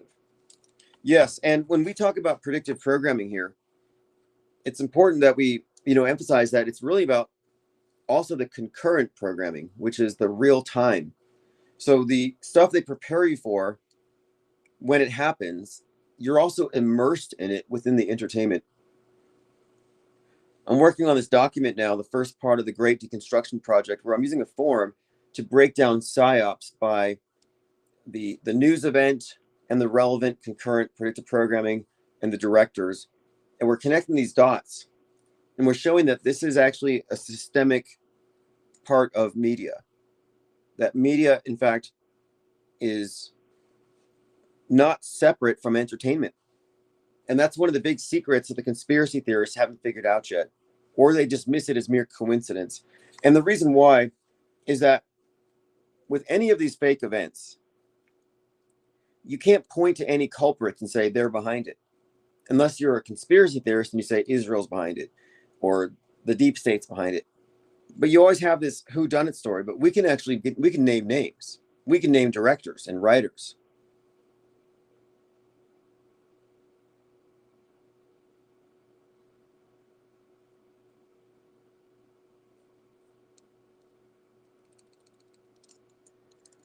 Let's see what else we have here. Danielson says, if you want to see predictive programming for the next big psyop, see the movie 364. Yeah, and that other one just came out. I think it's called Atropia, which is about a 24/7 war simulation village. Ribo Nation says, Caviezel played Private Robert E. Lee with the thin red line. Yeah, well, he was also in Sound of Freedom. He was playing the role of Tim Ballard, a human trafficker. But in the movie, he's fighting human traffickers. But my interest in him, too, is that he's a major PSYOP-related actor. I mean, anybody who's associated with Mel Gibson's big in the whole predictive programming area, Metascriptor for sure. His movie, The Patriot. In the movie The Patriot, opening scene, he's making a rocking chair. He weighs it 9 pounds, 11 ounces. He sits on it. Everybody looks at it. It focuses on the back 2 legs of the chair, and then it collapses. Right after that, the land is invaded by the bad guys. And then he has to go to war.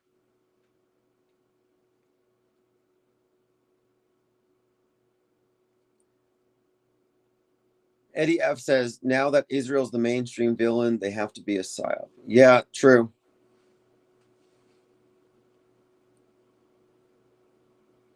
Yeah, so Atropia just came out. I'll probably check that out tonight.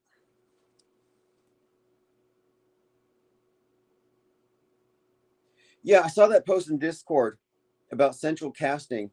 There was some actor talking about how one of the best gigs you can get in Los Angeles is working at the mall. And they say that in some of these malls, you're looking at a lot of actors, crisis shoppers, just walking around, not interacting like extras. Like, do we live in a Truman Show, basically?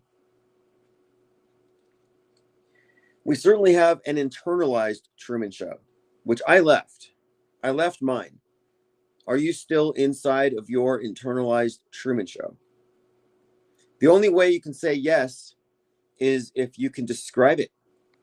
And if you can separate real from fake, past and present, and understand how the future is pre-scripted, pre-written, and fused or confused with the real through the medium of mass media psychological operations.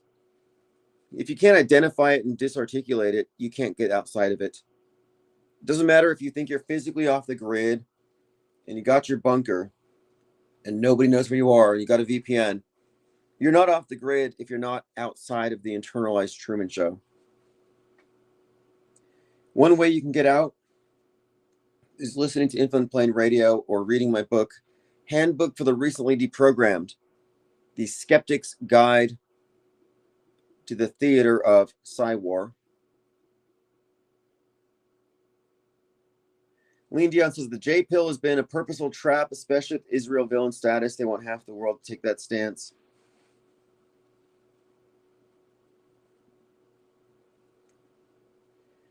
Yeah, exactly. I think that it's very simplistic and it works. You get half the population chasing one villain, the other half goes after the other villain. And I'm seeing this right now on the right wing.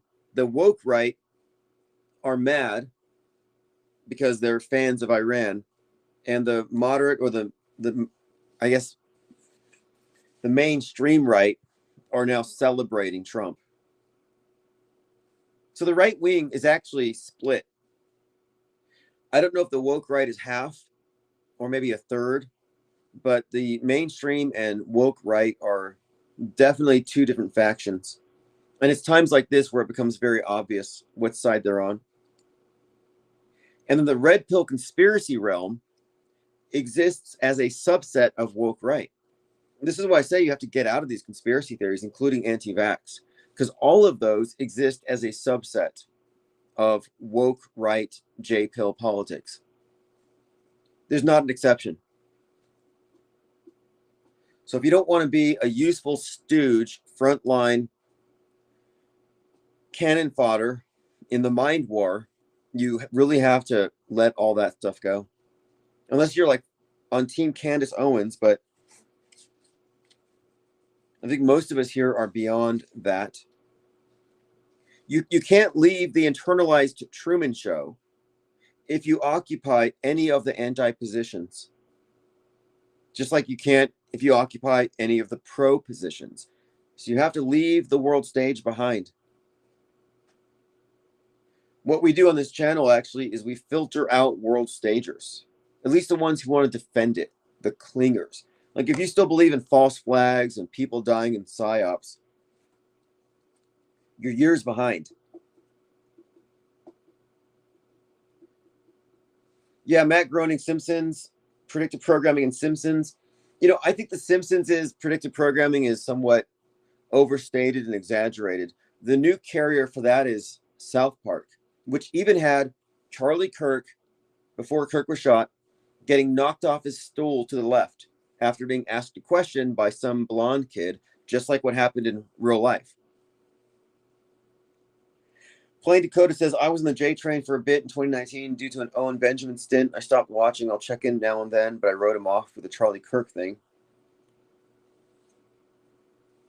Yeah, okay, so the J pill thing, I never really took the full J pill, but I did used to just repeat the claptrap about Rothschilds and Jesuits. But I didn't really make the connection that this is all just repackaged blood libel put into a modern context.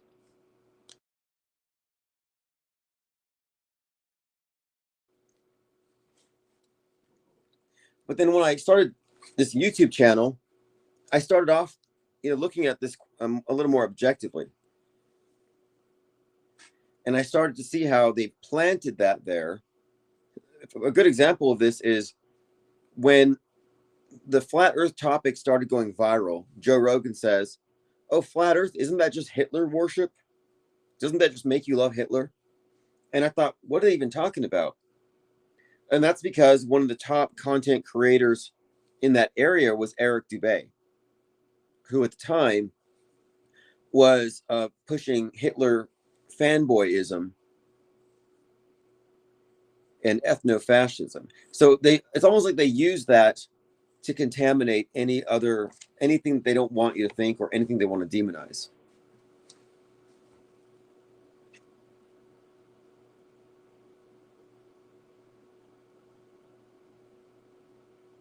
But yeah, the J pill thing, I call it woke right because it's no different than the woke left, where they blame whiteness for everything.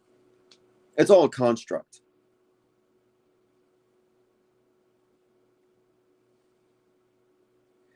Let's see what else you have here. Danielson says, the animation guys in Hollywood fill a lot of their big movies with code. Have you seen the movie by Pixar that got them in the club? No, but Pixar is really big with the 311 or the 113, right? Sync Kid says, is our only proof of CK as a person images? No. You've got years of video podcasts, plus photos, plus interviews, mainstream and otherwise, appearing on many college campuses. He came through Albuquerque Legacy Church last August. I've been very aware of Turning Point USA, so there's no doubt that Charlie Kirk existed. We got to push back against this. There are people who will claim that certain celebrities never existed, but they don't offer anything substantive to back that up. They say this about Ghislaine Maxwell and Jeffrey Epstein and John Benet Ramsey. And I'm like, okay, if you're going to say someone doesn't exist, you have to get all the available footage on them and then prove it. Because if you can, that's a big deal. If you can make a case that you can convince any normie of that person A does not exist, you win. Like, that's a big story. TMZ would be knocking at your door. How did you find out that there's no such thing as Jeffrey Epstein? But no, that's not going to happen. I think we all know this. Plain Dakota says, were you ever an Alex Jones listener? Yeah, I pretty much was, because there weren't many other voices out there. But it probably wasn't until maybe it was 2016 when I started this channel, really, that I started to recognize that the false flag or real framework was ignoring the possibility of fakery. So after the Vegas event, I started seeing him as controlled opposition for fake events. So, I mean, in other words, a guardrail against us noticing that events are fake.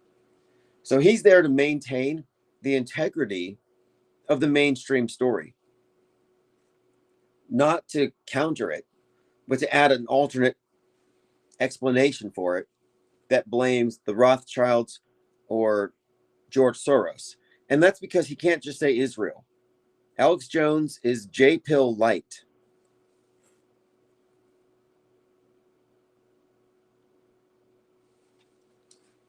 There's a channel called Jesse on Fire, shilling for Candace, and recently had a debate titled Charlie Kirk is Alive. Look, last month I announced my book, Charlie Kirk is Alive, and I've been seeing that coming up ever since. And so I've kind of held back on it. I'm still going to release it, but I'm waiting until that whole conversation dies down because I want to see how far they take it, because they're not going to take it far enough. But once they're done, anybody who's commented on any of that guy's videos will be reached by my AI agent, who will direct them, and this is on X, it will at them and direct them to a video that I'm preparing. Because I can make the case that Charlie Kirk is alive and also attach it to a context. Charlie Kirk didn't fake his death. Turning Point USA didn't fake his death. It's much bigger. In fact, you can't really even separate it from, Charlie Kirk is alive and Donald Trump was not actually shot.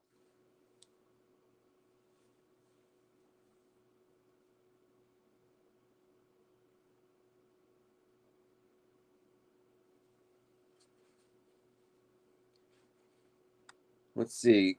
Eddie F says, the thing that blows my mind is how they fake war. Yeah, in a way, though, you have to consider whenever you're talking about war, you're talking about out of sight, out of mind, security clearances, and a great deal of compartmentalization and secrecy. We only see what they show us. Jamarin May says, sounds like this AI agent is a personal demon doing your bidding.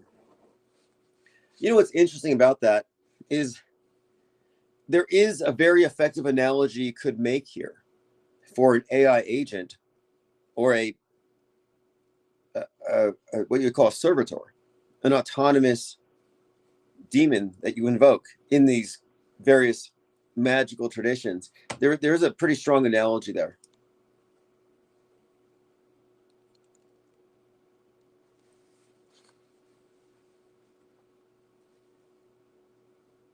All right, let's see what else we have here. John Benes, Kate Perry, says John Cordone. Kate Perry went to space, but you couldn't tell because there weren't any G-forces, and the hair didn't reflect it. And she couldn't tell because she was too busy staring into the camera lens.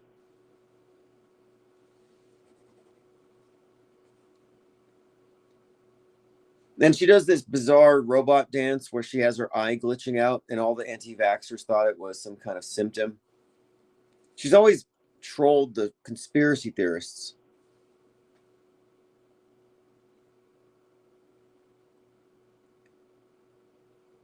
But the 113 Pixar thing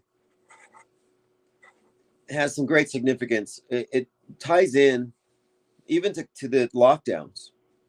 The 311, 113 stuff is pretty deep.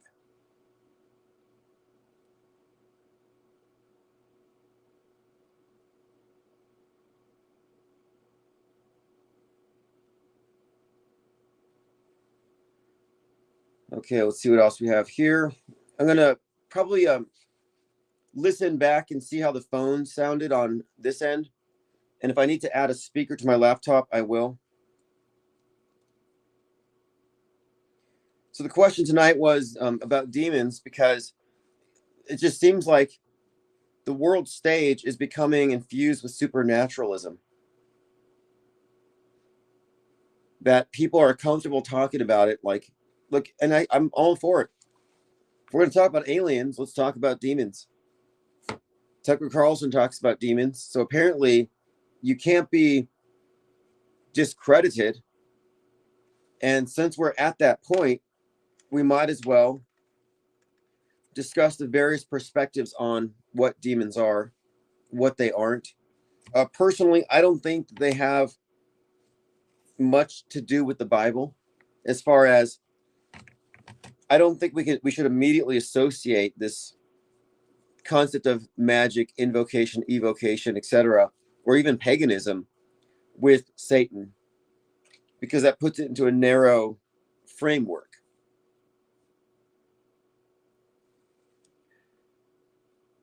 But I also don't believe that divination is evil, nor do I think astrology is evil. And one of my points all along has been that religion is instituted to maintain ignorance. That's the whole point. And so we're talking about something that they would brand a forbidden fruit. And the archetypes, the rebels, Lucifer, Prometheus, Satan, all these various rebels are always put up there as examples of those who oppose the gods. So we're supposed to assume they're the bad guys. But I tend to think that many times, or in all instances rather, the governments use religion as a way of controlling minds, a weaponized superstition. And that as such, they want to convey the idea that to rebel against them is intrinsically bad because it keeps you from knowing what they know. It's all about the knowledge disparity. So knowing the difference between real and fake, yeah, makes you useless to them as a loosh cow.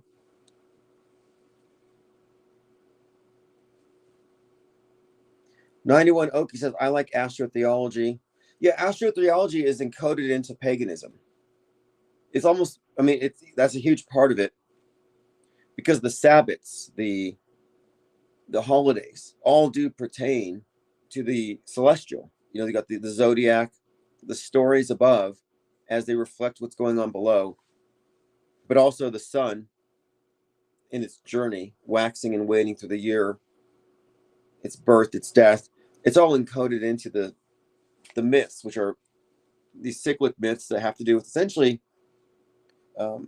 agrarian lifestyles, you know, the harvest and everything, but also contains the idea of the death and reincarnation of the soul.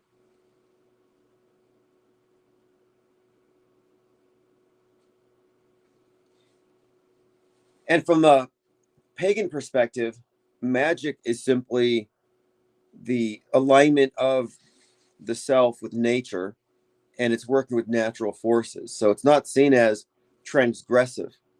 So that's where the Christian paradigm and probably every other religion views magic as transgressive, as disobeying the gods. Whereas in the pagan frame of mind, magic is working in harmony with nature, and that it's just an extension of what we are.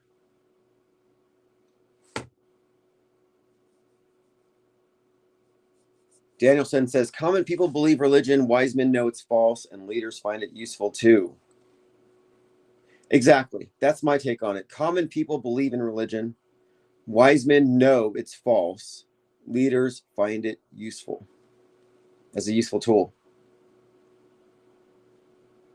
But I think it's also a gatekeeping operation, because what we would describe as spirituality, or what falls into the realm of mysticism and magic, are now put under the control of the authorities. And that's what I think their purpose is. So anybody who starts going down this path is going to hit a certain cul-de-sac.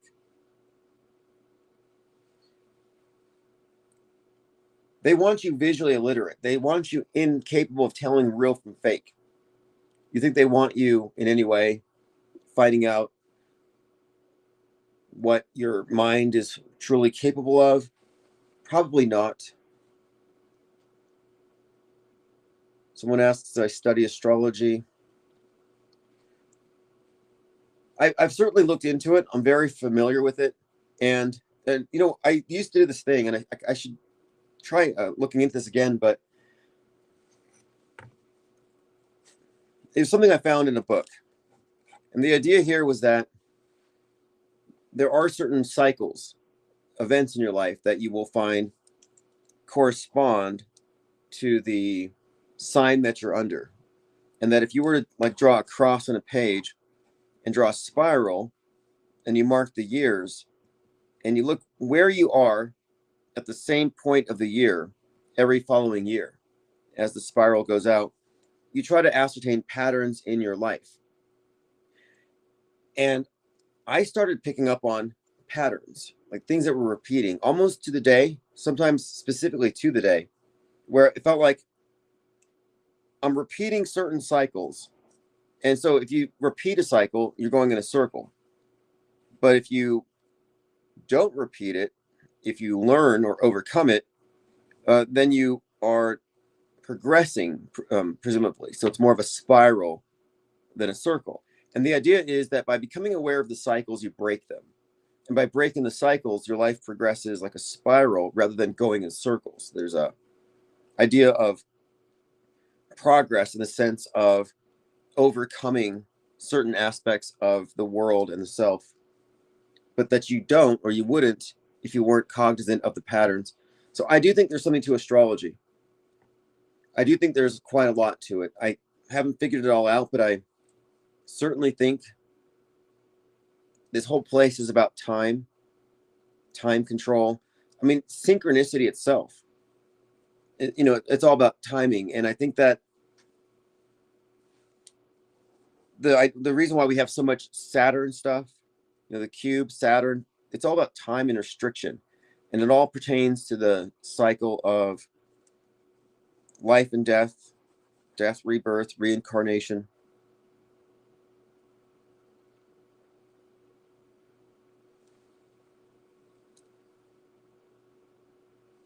Copacetic says Church of IPSology. Yeah, I talked about getting a 501c3 because this is a philosophical think tank, and we could probably, you know, expand it to conversations about what we're going to talk about anyway. Because I've been finding the whole topic of Gnosticism very useful in describing our deconstruction of the world stage and the concept of the media Gnostic. In other words, gathering based on knowledge and informed disbelief, rooted in skepticism, rather than believers. So the media believers are the mainstream and alternative. And I am very much detached from the world stage. I'm a non-believer. I see what's going on in the news. You think I'm worried about it?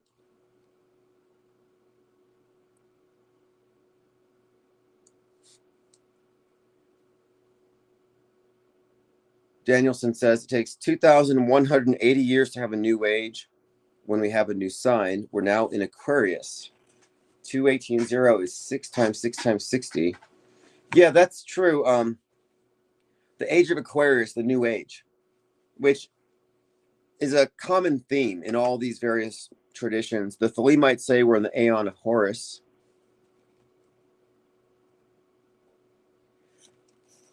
I've heard Age of Fire. There are various terms, but I was told by Thelemites that the Age of Aquarius, the water bearer, refers to information and knowledge being poured out, that water symbolizes wisdom, but that we will be flooded with knowledge, that there would be a deluge. And so far, that has come true. This is when I first encountered them. They even said that the new god archetype that would replace the patriarchal sun god would be the androgen, which they call the crowned conquering child. And the reason why they say child is that it represents the merging of the elements of the sun, or the Osiris and Isis. So you have these two, masculine, feminine, but also child meaning starting afresh, that it's breaking away with the previous traditions. Danielson says, I hope reincarnation is not true. It's taken me 53 years to get this far. I'm no wiser. If I could come back with retained memory, then. Yeah, I'm not really sure. There are some who say that you don't want to reincarnate. This is a trap, that the archons will try to trick you into coming back to finish some job when all you're doing is you're powering a matrix under the control of a false god.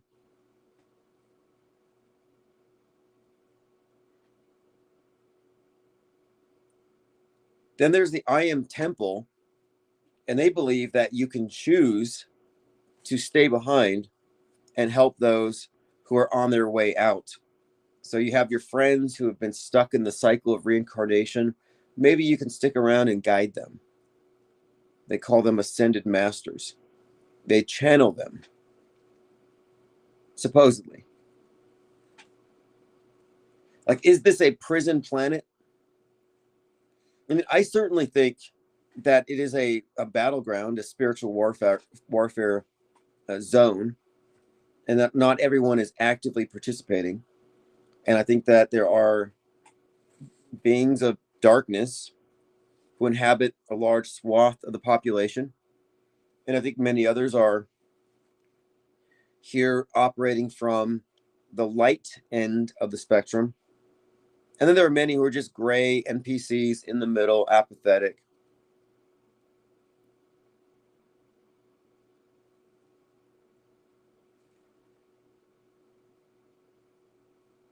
But I can't say for sure. But I don't think that death is the end. That's one thing. I do auto hoax death itself. I think death is a major hoax. Like, it happens, sure, but it's not the end, for good or for ill. Jamarian says, you know what? Some people will say, you're talking about in these relationships, like, are psychopaths or narcissists demonic?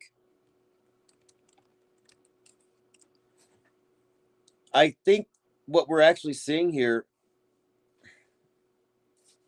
are people who are, for whatever reason, tuned in to the lower astral realm, whatever you want to call it. Yeah, I think a lot of people are just vehicles.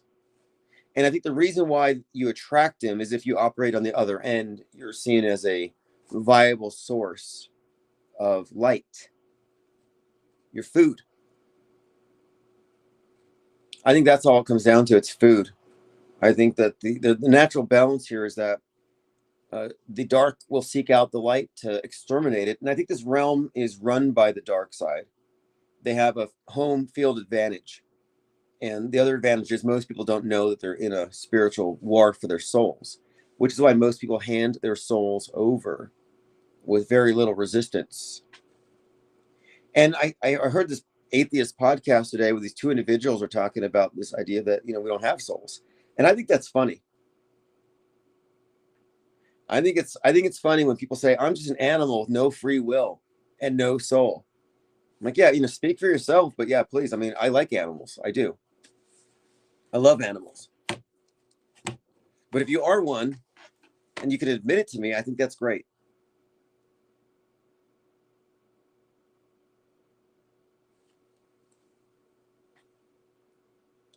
So Danielson says this place is intelligently designed, but whether those that created this place are benevolent is not clear to me. Well, in the Gnostic idea, the source of all life is not the creator of this world. This world is created by us, a lesser entity. And since it cannot create souls, it can only create what's called the architect. And I think this is the great architect of the universe. But it's not like the source of everything. And so it's not something to worship. And I think this is the thing that is worshipped by all the religions. So it's a sick joke, because a lot of well-intentioned Christians might actually be worshiping the material realm's architect when they think it's God. And so what are they feeding? Well, they're feeding the enslaver of souls. That's the Gnostic concept. And they say you do not want to be reincarnated. You want a GTFO. You want to unplug from the matrix. You don't want to be a source, because apparently to be embodied here is to be cut off from the entirety of your being. So you're actually, it's like being drugged and being taken into captivity. So you're here in a state of ignorance, in a world that overemphasizes the ego, de-emphasizes the soul, and that's to keep you at this level so you don't ascend. So it does seem to be a big trap.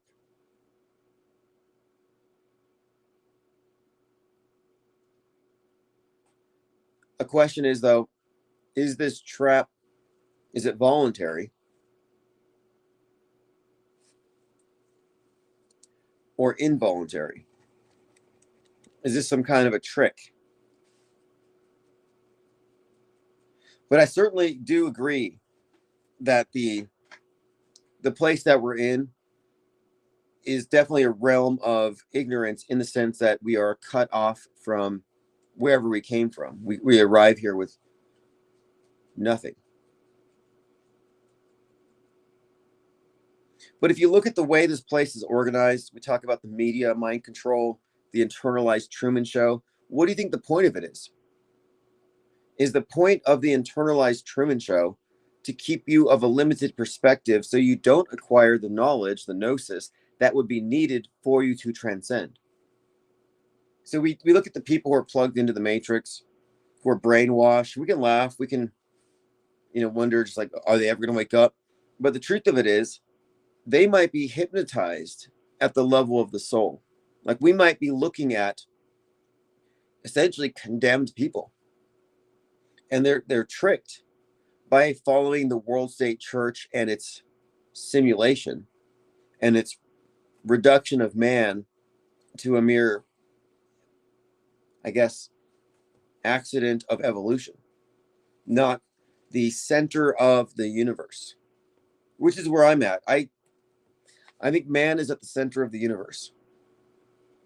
It's not about the world or its shape or lack thereof, but I think it's about where we are in the scope of creation.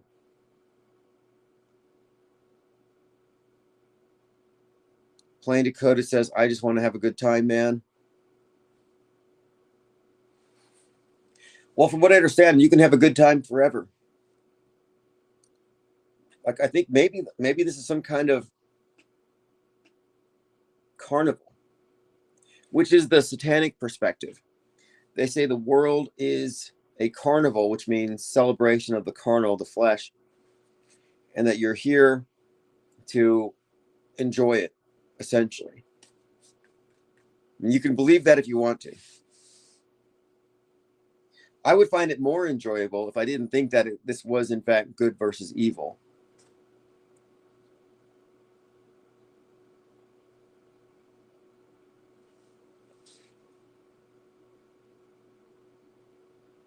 Play Dakota says there was a horrible episode of Black Mirror where they were just living in a battery that goes on for infinity, basically.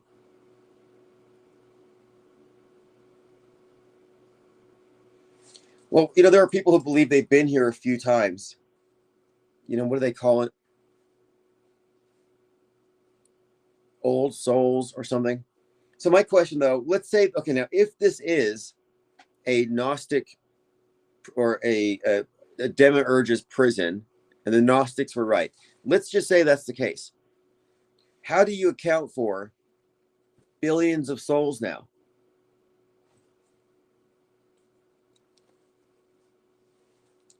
I mean, if souls have to be, captured or reincarnated, there'd be a finite number. So how's it expanding? And my only explanation for that is that the demiurge is winning, and that it's essentially trapping more new ones all the time. Do you have any solid proof of the paranormal or supernatural? Well, do you have any solid proof that you have a soul? I mean, this is the question, because we get into this realm of, Are you going to constrain your understanding of life in the universe to what the scientists that work for the establishment can measure? Or are you going to go outside of that and include your own experiences of it? I mean, you don't have to include other people's experiences. I don't convey my experiences as evidence for other people to use, but my own personal experiences have left me outside the boundaries of the establishment friendly scientific method. I think that even psychology doesn't go far enough. I think there are boundaries for the masses to keep them from understanding what's behind the surface on some of these matters. And so, by my direct experience, paranormal, supernatural, that would be a yes.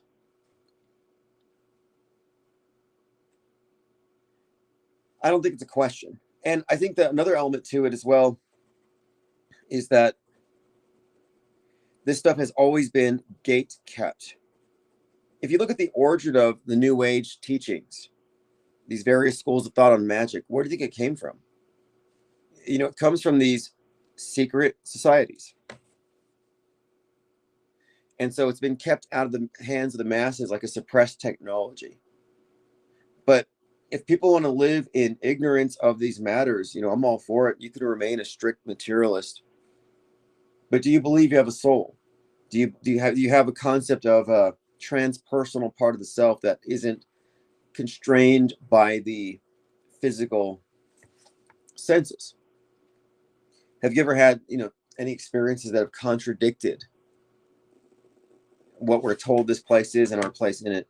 And I've had what I would consider to be transcendental or even paranormal, supernatural experiences for a long time, but I never really had a reason to, you know, bring them up, because generally speaking, people are very close-minded about such things, or they're afraid. But I think some of these things are better put in the realm of psychology than the supernatural. But there's a point where these two are almost inseparable. But to understand this, you would have to redefine the model of the world. Are you an object on an object? Is this universe such that we're a speck of dust in a vast abyss? And are we just not even the center of anything at all, but just a blip on the radar, possibly inconsequential in the big scheme of things? Or are we the center of everything? And I do think we are the center of everything, and that man has a very specific role. I think I think matter is a substrate of mind.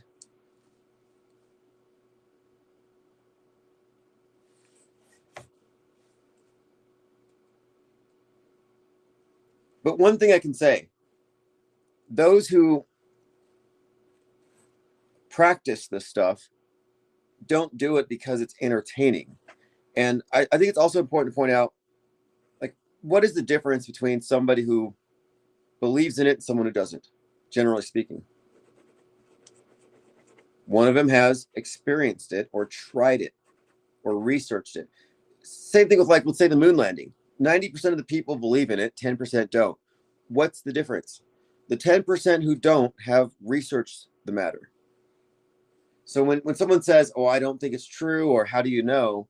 I'm like, well, if you don't have any personal stake or research in the matter, then what value is your non-belief? Is it incredulity, or is it valid skepticism? Because I'm a skeptic, even with these things. I'm incredibly skeptical. Jermaine May says, you talked about fasting. Do you feel any physical or spiritual effects as a result of this experience? You know, I think that there's an effect that fasting has on any sort of ascetic practice. If you're talking about changing your focus and perhaps even blurring the boundaries of the ego and its constraints, fasting is, you know, long been recognized as a spiritual practice. You know, I can go 3 or 4 days without even thinking about food. I do that occasionally now. And I found it to be very calming. Like I've lost a lot of stress. Like I know at any time I can just sit there and not move for a few days and nothing's going to end. The sense that I always have to be doing something, fight or flight, used to be a consistent thing with me, and it's really not anymore. And I attribute part of that to fasting. I find the effects of sleep deprivation to be even more effective in dislodging the normal waking state of consciousness.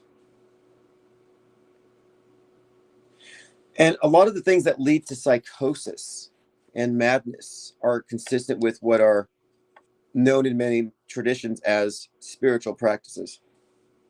Because there's a pretty fine line between mysticism and madness, which is why it's referred to as crossing the abyss. The difference is, the person who goes mad loses their center. They lose the I, they lose their ego entirely instead of just dislodging or expanding it. But it does involve this process of breaking down the concept of self and then reintegrating. And if you disintegrate, you're pretty much in what you'd consider to be the schizoid, mentally ill territory. I mean, if you think about it, you can make the argument that any sort of religious belief is a mental illness. If you only operate from the mainstream perspective, as far as the mainstream scientifically validated paradigm, then yeah, religious ecstasy is madness. Magic is delusion. In fact, magical thinking is considered a symptom of some kind of madness or another. But what about prayer? So we kind of like allow this spot, we allow this place where like religion gets a pass. They get to do all kinds of crazy stuff, and we don't call that madness. But when it comes to the question of mind affecting matter and synchronicity and that kind of thing, it's very easy, for that stuff to be labeled as ill, which makes sense. If you go with the dominant paradigm, the scientific model of the world, it's mental illness. But if you go with the traditional model, it's demonic or evil, which we had a caller who reiterates that from a Christian perspective, a lot of this stuff that we call that falls under psychic or magic is just evil.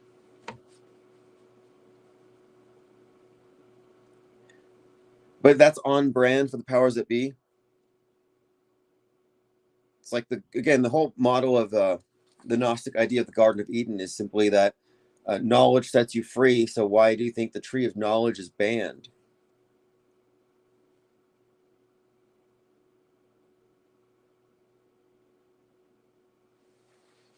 All right, let's see here. We've been on for 2 hours. I'm going to, again, test out the phones. We're going to be using them more often. I'm going to try to improve the sound. Right now, I was using the laptop, but I might be picking up a phone for this so that when I'm mobile, we can still do calls. And if we're going to do phones, I will put a question on the screen. So tonight it was your thoughts on demons. Hopefully people in the comments can add to it and I will respond. I think it's an open conversation. It's a fair topic now. And you've heard my thoughts on it. I'm also interested in people's direct experiences, if you've had any in these matters. As far as aliens go, ufology has not uncovered anything.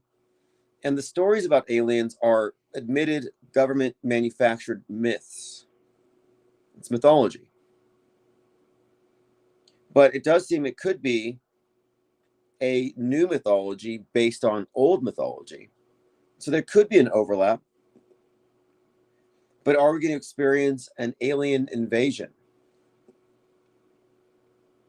That's a separate question. Like as far as the theater of Psywar, I tend to think not. I think the predictive programming for an alien invasion has always been there to prepare us for a higher intelligence taking control, specifically AI.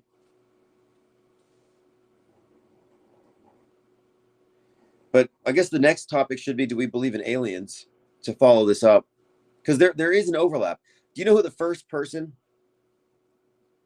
to report seeing an alien was, or a craft, a light from the sky landing? Marjorie Cameron from the Babylon working. So here you have a combination of, Jack Parsons, Mystery Babylon, Black Magic, L. Ron Hubbard, science fiction, and movie starlet Marjorie Cameron. And they're trying to summon from the abyss this spirit to get to incarnate through her. And if you look at the abyss as even possibly outer space, she did claim to have seen a light in the sky. And this was a year before Roswell.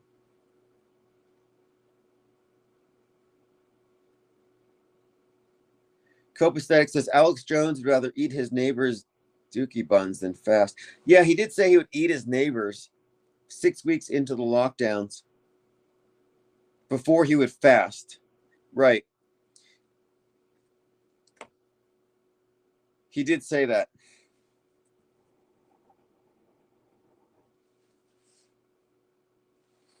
Well, food's a drug. Food is a drug. And it's not good to be dependent on things. And so I use it as an opportunity to break cycles. It's, self-control. I don't like to be compulsory.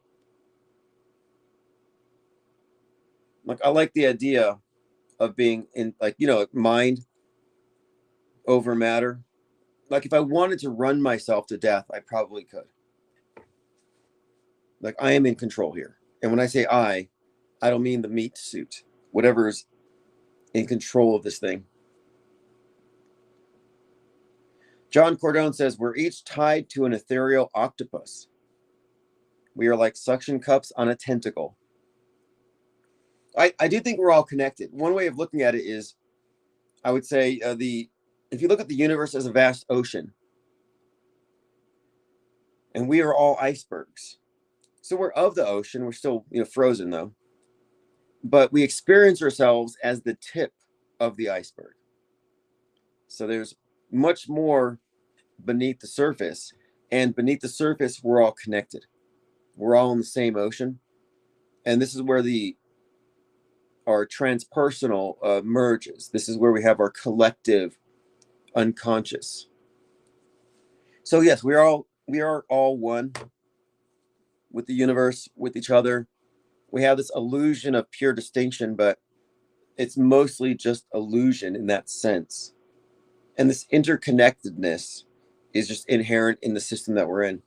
And more than that, it is our conscious experience and perception that actually, not to say creates, but the universe isn't really created or condensed into material until we perceive it. Like, the future doesn't exist. The universe doesn't exist until it's perceived. So when we think of the future, it's not like the universe could be, like, you could get a time machine and shoot into the future 1,000 years. Because I don't think it even exists until it's processed through us. So when I say the universe is human-centric, that's pretty much what I mean. The degree to which the individual affects the entirety of the ocean, that's a matter of, I guess, up to, it depends, probably varies. But this would explain why the media matrix would want to harness the multitudes. It explains Super Bowls, big psyops. You want to get the focus attention of as many nodes as possible and channel their collective co-creative power into your vision. If I'm right about this, meaning if the powers that be know very well the true structure of the universe and that maybe it's more than what we're being told, they would be operating at that level. Yeah, the movie we're supposed to watch is Atropia. Or is it? Yeah, I think it's Atropia. And it's basically about a 24/7 war simulation. I've been watching this video of a plane dodging a missile, and it's going viral, and all the people sharing it are just proud. They're shedding tears, like, oh, while you're at home, our boys are out there dodging missiles, and they're all super prideful about it. It turns out it's a clip from a simulation. Like, you can just make some stuff up, upload it, and people will give you millions of hits. Fake makes more money. It gets a lot of clicks. A lot of truthers are simply engagement baiters at this point, and there's zero accountability. Like they've lost the plot, and they're just as entertained by war kicking off in Iran as they are by looking at Jim Carrey and speculating as to whether or not he's been cloned or replaced for saying too much about the Illuminati. You see, like, there's no way of saying one idea or concept is more important than the other. Everything has been rendered irrelevant. And this is what Huxley's work foreshadowed. A time where the truth would no longer have relevance.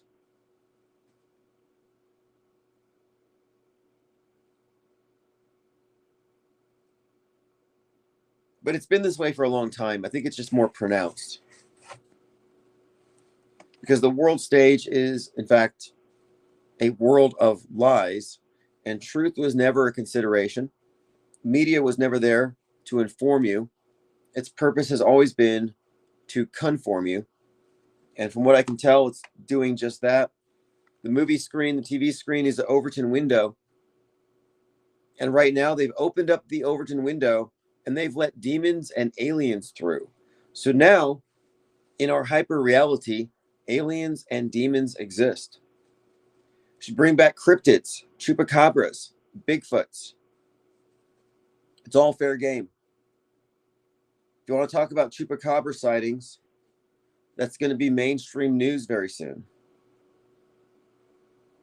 Copaesthetic says IPS movie nights. Yeah, for real. We need to consolidate a list of must-see movies.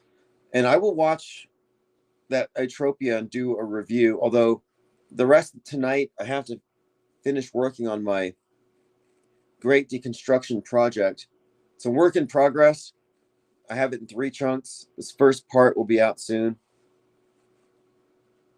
But that's going to form the basis for expanding this off-world stage perspective. We want to scale up and bring more people in. But to do so, we have to provide some foundational work. Like, so what is our research wrought? A methodology, a framework for assessing media, but also a timeline we can provide that shows from 1963 to 2026, the following events were fake. And when you consider the totality of that, the accumulated fakery, you can understand how our history has been bent and how this affects the now, the consensus worldview, which rests upon decades of fakery. And that's how you can expose the program so those who are stepping outside of it can fully separate from the duopoly of mainstream and alternative media. Have a great evening. We will continue this conversation in Discord. I want to say thanks to all of the commenters and especially the callers. Thanks for calling. We all appreciate it, and I look forward to your comments. Just leave the comments below, and I'll answer those in a follow-up.